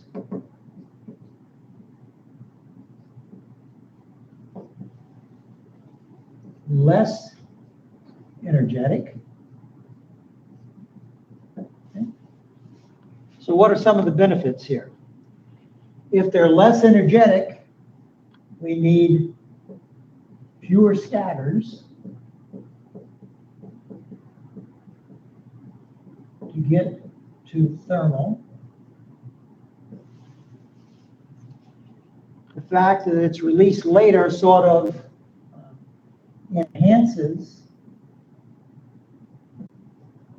the overall neutron flux because these are coming out periodically. Okay. And as it turns out, if you look in your book on page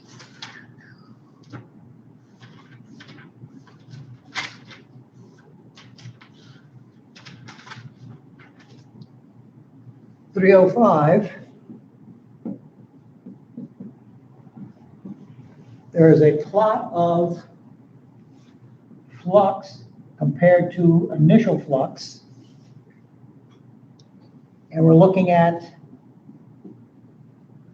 time. Again, this is on page 305. Okay. If no delayed neutrons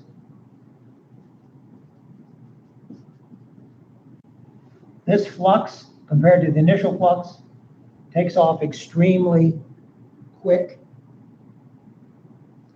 If K effective is greater than 0. If delayed neutrons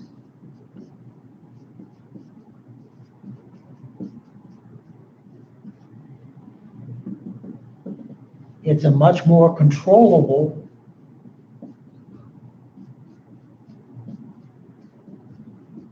flux. So bottom line, if we do not have delayed neutrons, and those are physical properties of the fission fragments that are occurring, we would never be able to have commercial nuclear power. Because those amount of neutrons in that short of amount of time, it's very difficult to control them, to moderate them. It just would not happen. And again, that's a physical property of the particular fuel as to the fission fragments it produces.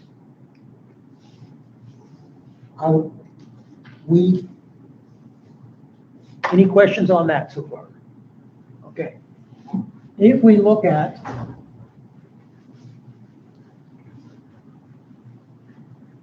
our prompt versus delayed neutrons,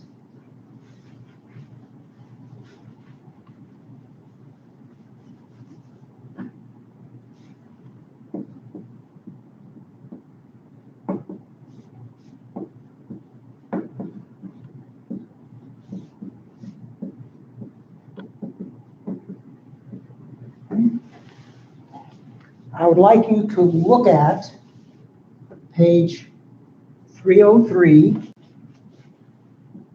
And in particular, I'd like you to look at table 10.2.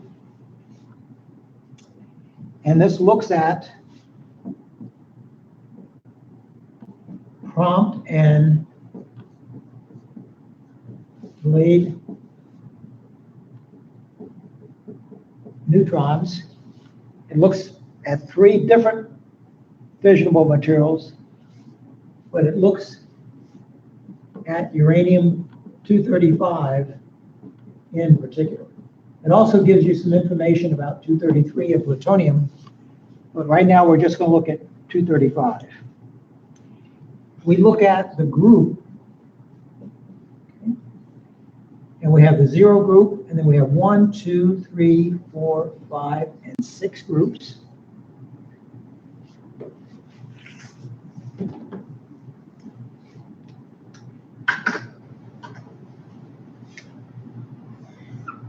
This first group is our prompt neutrons from a thermal fission.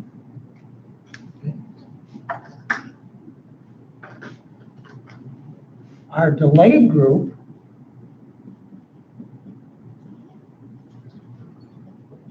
should actually make that plural because there are 6 different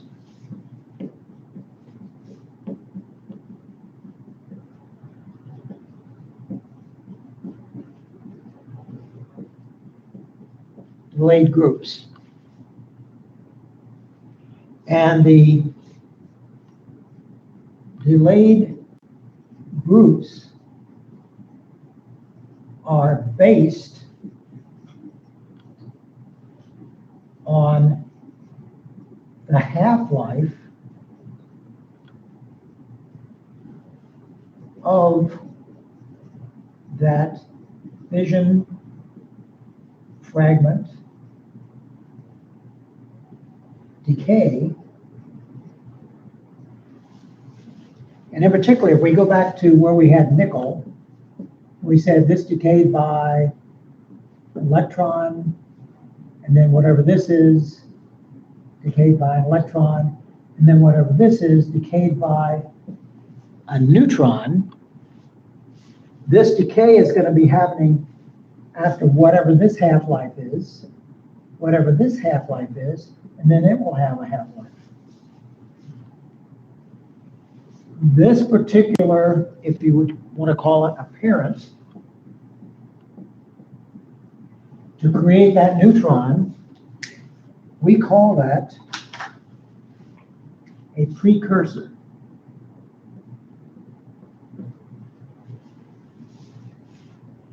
And the precursor and the neutron it generated is a function of the half-life of that precursor. As it turns out, we group the delayed neutrons. What we're actually doing is we are grouping precursors. So if we look at the one for uranium-235, we notice that for precursor group 1, this half-life of the precursor is 55.72 seconds. For group 2, it was 22.72 seconds. For group 3, 6.22 seconds, 2.30 seconds, 0.61 seconds, 0.23 seconds. So everything for group 1 typically has a half-life of around 55.72 seconds. For group 2, 3, 4. If you look at uranium-235, it turns out that if you go to the 4th column over, it says that the prompt group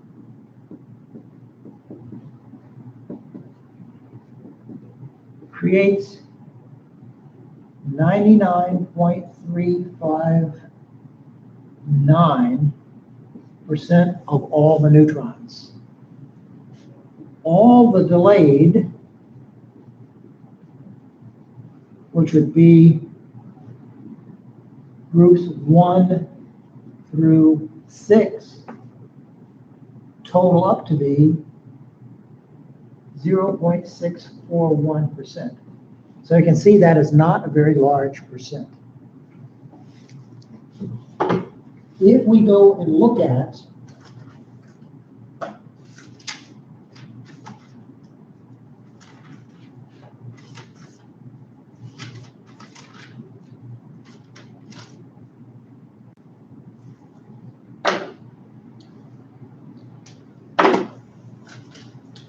where do these precursors come from? Okay.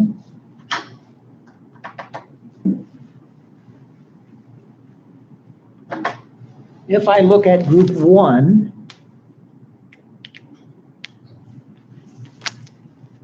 this group 1 typically comes from bromide 87.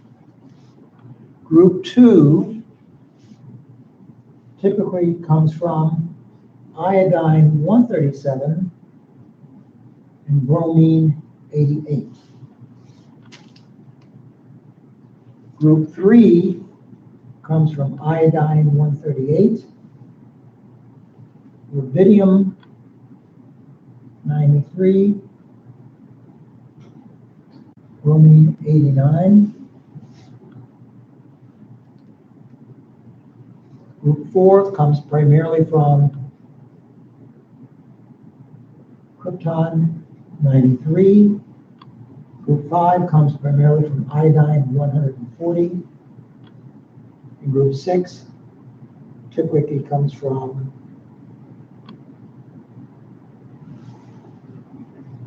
bromine 91. I don't expect you to memorize these or anything, but just realize that if this is in a decay chain from a fission fragment, it is going to create a neutron. The neutron is not going to be as energetic as 2.0 MeV. It's going to be much less than that. So it's going to take less scattering to get it down. There's less chance of it leaking out, other bad things happening to it. But the half-life of the bromine is 55.72. When we have multiple precursors, you have to look and see what percentage of each of these precursors is creating that group.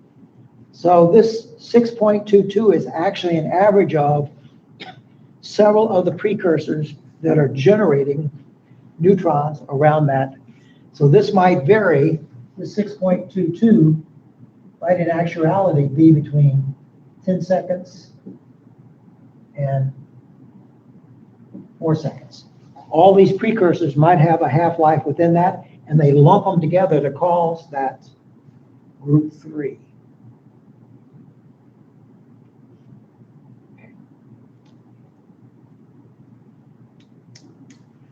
I'll pick up more on this on Wednesday. Okay. But if you look at that table 10.2 on page 303, you can see that it gives you a lot of information for uranium-235. It gives you the prompt group and then all 6 delayed groups. It gives you the energy of the neutron when it's created. And at the very top, you see 2 MeV for the prompt group, and that's what you expect because those occur immediately at a fission. Then if you look at the others, there is an energy associated with a particular precursor group. So if we look at group 1, the ones that are coming primarily from bromine 87 have an energy of about 0.25 MeV. So they're much less energetic, easier to scatter them down. If you look at group 2, it's 0.56 MeV. For some reason, they didn't print number 6, which I'm not sure why, unless that means there's very little contribution for group 6 for uranium-235.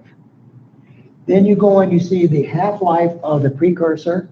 Again, that half-life defines what precursors are generating neutrons within that band. And then you go over and you look at the percentage of neutrons from a thermal fission. And you can see that 99.359% come directly from the fission at 2 MeV. And then the others come out accordingly. They vary. If you then go over and look at the next column, which is for uranium-233, you will have different numbers because it will thermal fission in a different manner. It will have different precursors that are generated for its unique decay spectrum. Likewise, if you go out for plutonium-239, you can see that it has different values. If you just look at those values on that table, if you look at the values for 235, you see that it has 0.641% delayed neutrons. If you look at plutonium-239, it has 0.210%. So, in looking at that, which do you think would be an easier fuel to control and to use in a reactor for commercial nuclear power? It's going to be the uranium-235 because it has a larger percentage of delayed neutrons, which are going to come out as those precursors decay, and they're going to give you more neutrons at a lesser energy that you can scatter down and help keep your neutron population up. The plutonium has a much smaller grouping of delayed neutrons, so having plutonium-239 for your fuel, it's going to be much more difficult to control for commercial nuclear power.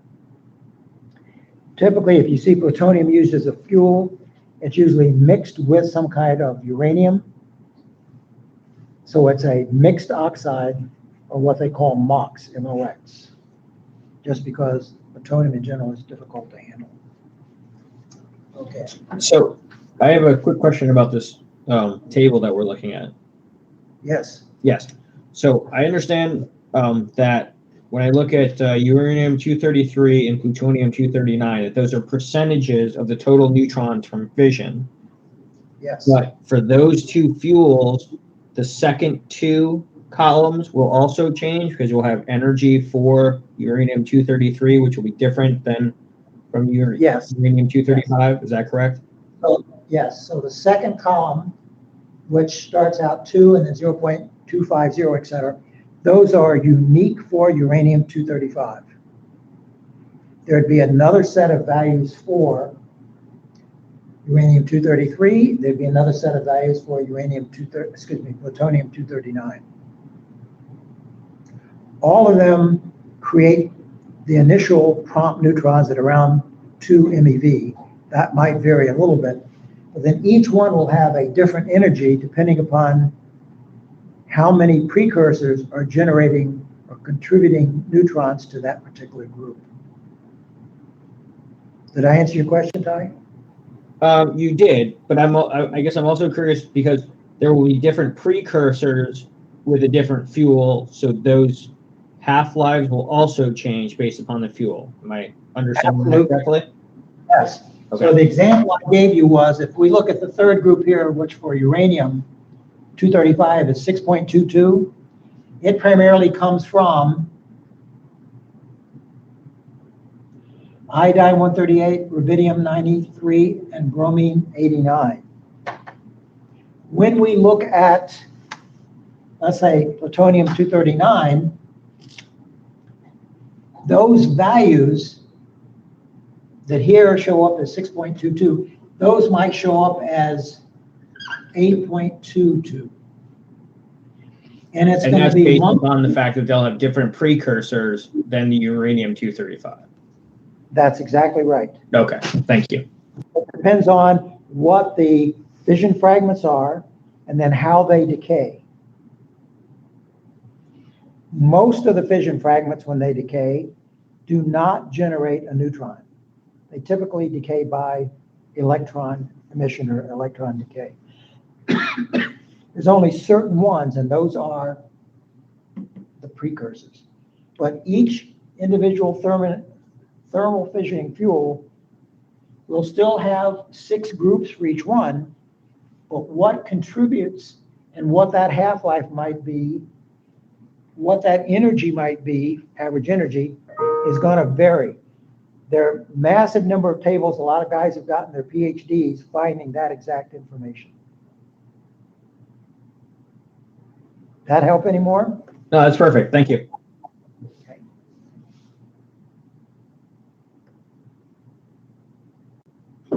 So one of the things we're typically interested in is,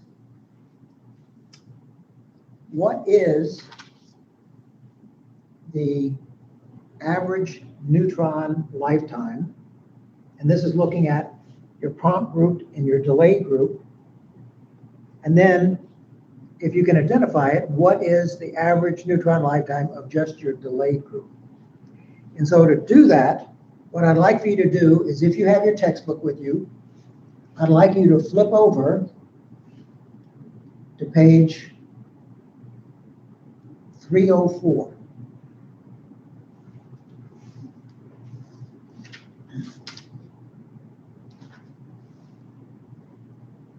And when you do that, I'm going to erase this.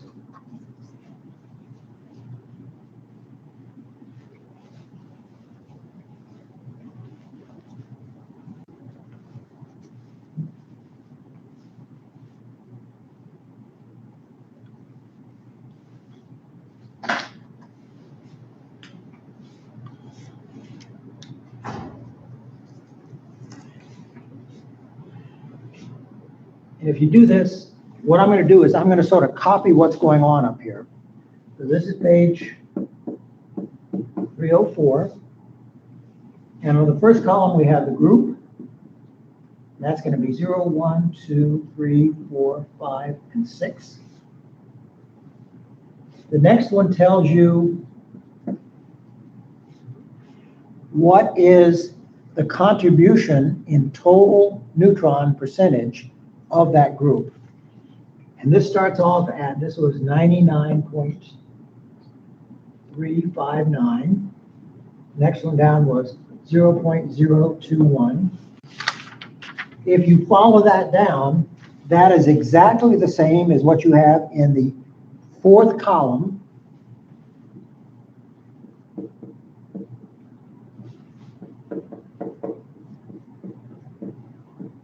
On the previous page, which was table 10.2. So this come down, and the very last one was 0.027. And we know that this is the prompt. The summation of my groups V1 to 6 is my delayed, and that was 0.641. And then you'll see up at the top of example number 3 on page 304, you will see L bar is equal to, and it's got some stuff. And then you'll see LMI is equal to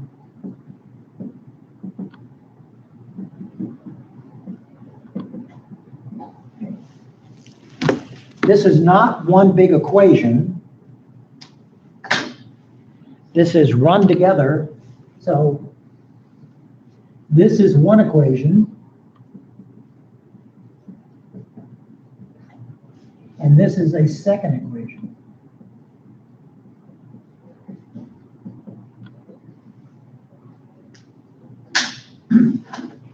And then what this table has done is it has calculated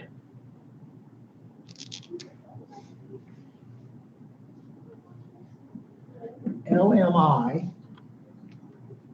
and LMI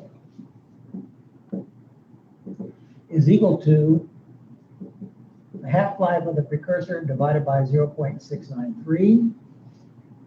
So for the prompt group, this is always 10 to the minus 3 seconds. And what that tells you is that that prompt neutron traveling down, remember, lasts about 10 to the minus 3 seconds. It varies a little bit, but in general, it's considered to be around 10 to the minus 3 seconds. If you look at the next one, the next value was 8.40. How did they come up with 8.40? You go back to the half-life for that group. The half-life for that group on the previous page was 55.72. You divide that by 0.693, and you get that value. If you look at the second one, and that number came out to be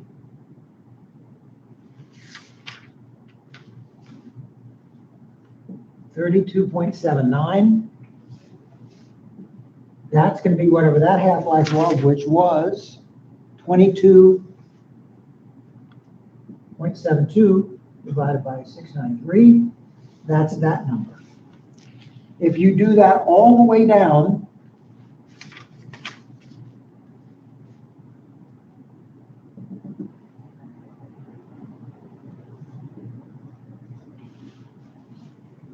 we have the fraction of the total neutron population created, whether it's prompt or the 6 delayed groups. We have the LMI, and then if you multiply these together,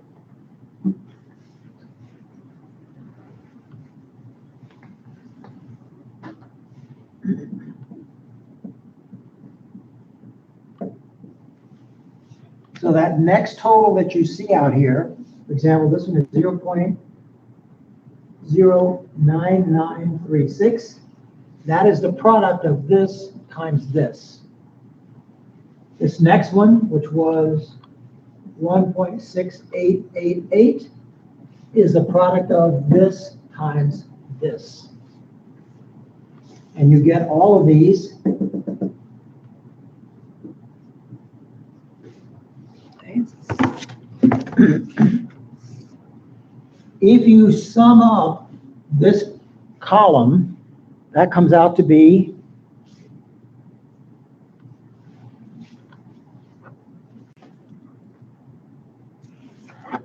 8.428. And we then divide that by 100, which would account for all of our neutron groups. That tells us that the average neutron lifetime for uranium-235 is 0.0843 seconds. That's not very long. If we wanted to find out what the average value of the delayed neutrons are, we could go back, and then all we're really interested in is what's happening with our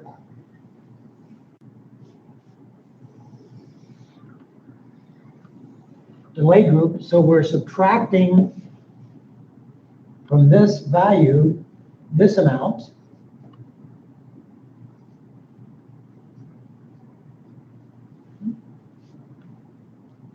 And then we're subtracting that amount. And you'll come out with the average delayed time, which will be something around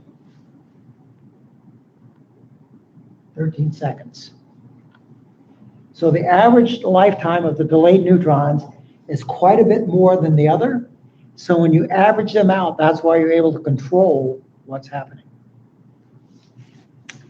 I think that's where I'd like to stop today. I'm going to give you a little quiz to do. And then when we come back on Wednesday, I'm going to start in developing the diffusion equation for a transient reactor. Remember, we developed the diffusion equation for a steady state reactor before. We're going to look at how we can relate ultimately reactivity to period.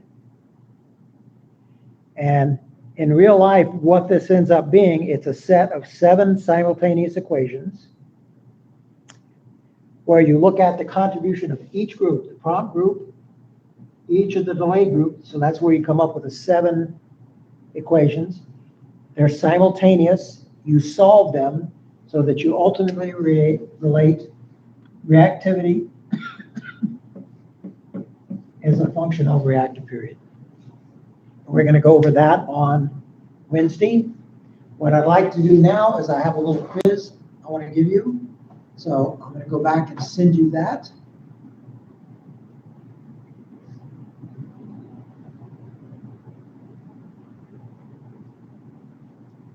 I just sent you that one, so let me know when you've gotten it, and I'll go over that one with you.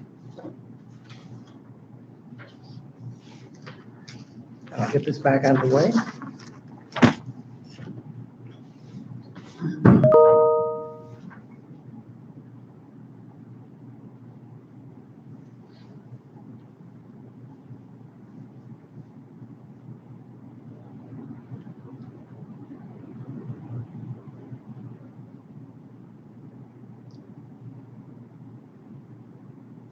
Let me know when you've got it, you've opened it.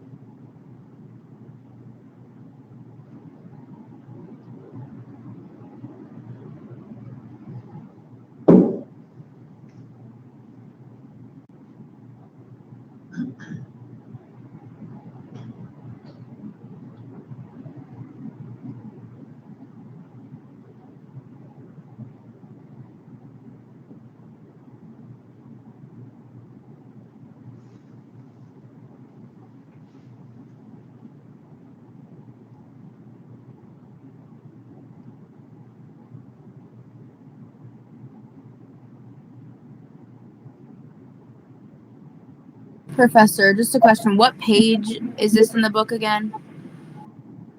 This is on page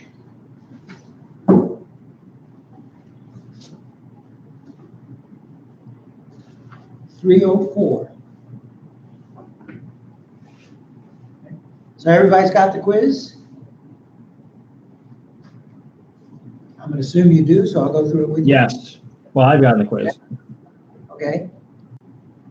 So this quiz is worth 8 points. And I'm giving you the following information about the thermal fissioning fuel uranium-233. I've given you the prompt group and then the 6 delayed groups. I've given you the half-life of each of the precursors for that particular thermal fissioning fuel. And I've given you the percent of neutrons that are created either initially in group 0, which are the prompt neutrons, and that 10 to the minus 14 seconds. Then I've given you the percent of neutrons that occur from each precursor group. And I'm asking you for 8 points to calculate what is the average neutron lifetime for uranium-233. It's just like the example we went over. I then asked you to calculate what is the average delayed neutron lifetime, which we just did. That's for 8 points, and my guess is that would take you 5 to 10 minutes. That's you just following the other one. And then for extra credit for 2 points, if our flux changes from 8 times 10 to the 14th neutrons per square centimeter per second to 3.6 times 10 to the 10th neutrons per square centimeter per second in 120 seconds, the reactor period is, let me know what that reactor period is. This is due also before the start of class on Wednesday. So on Wednesday, you'll have your reactor theory exam number 3 due, plus the 2 quizzes I gave you today. I'm going to spend Thursday at URI. I'll probably just grade the quizzes there, and I'll start on the exams on Friday or over the weekend. I'll have those back to you the following Monday. Any question on this quiz? When you're turning in your exam, again, if you're stuck somewhere and you just don't know what to do, guess something, tell me that you guessed it. If you want to explain why you're guessing what you're guessing, I will take off for that. But again, as you proceed forward, I will not take off for that again, as long as you're using the right techniques and the right procedures. Any other questions on anything right now? I'll probably be here to my usual 7 o'clock tonight. Again, I have that project for the dean and the president. And I will see half of you at URI tomorrow morning at 10 o'clock. Professor, the L bar D, Yes. where does that come from? That is taking the total summation of B sub I times LMI, subtracting out the 0 group, and then doing that. So in other words, before, if you look at the example, we had 8.428, and we divided by 100 because that was the total number, or the total percentage of neutrons. That's how we came up with the average neutron lifetime. If we're looking at just the delayed group, we have to subtract this from here and then divide by that percent instead of 100. Got it. Thank you. Anything else from anybody? I'll see everybody tomorrow. Alicia, could you hang on for just a minute or two?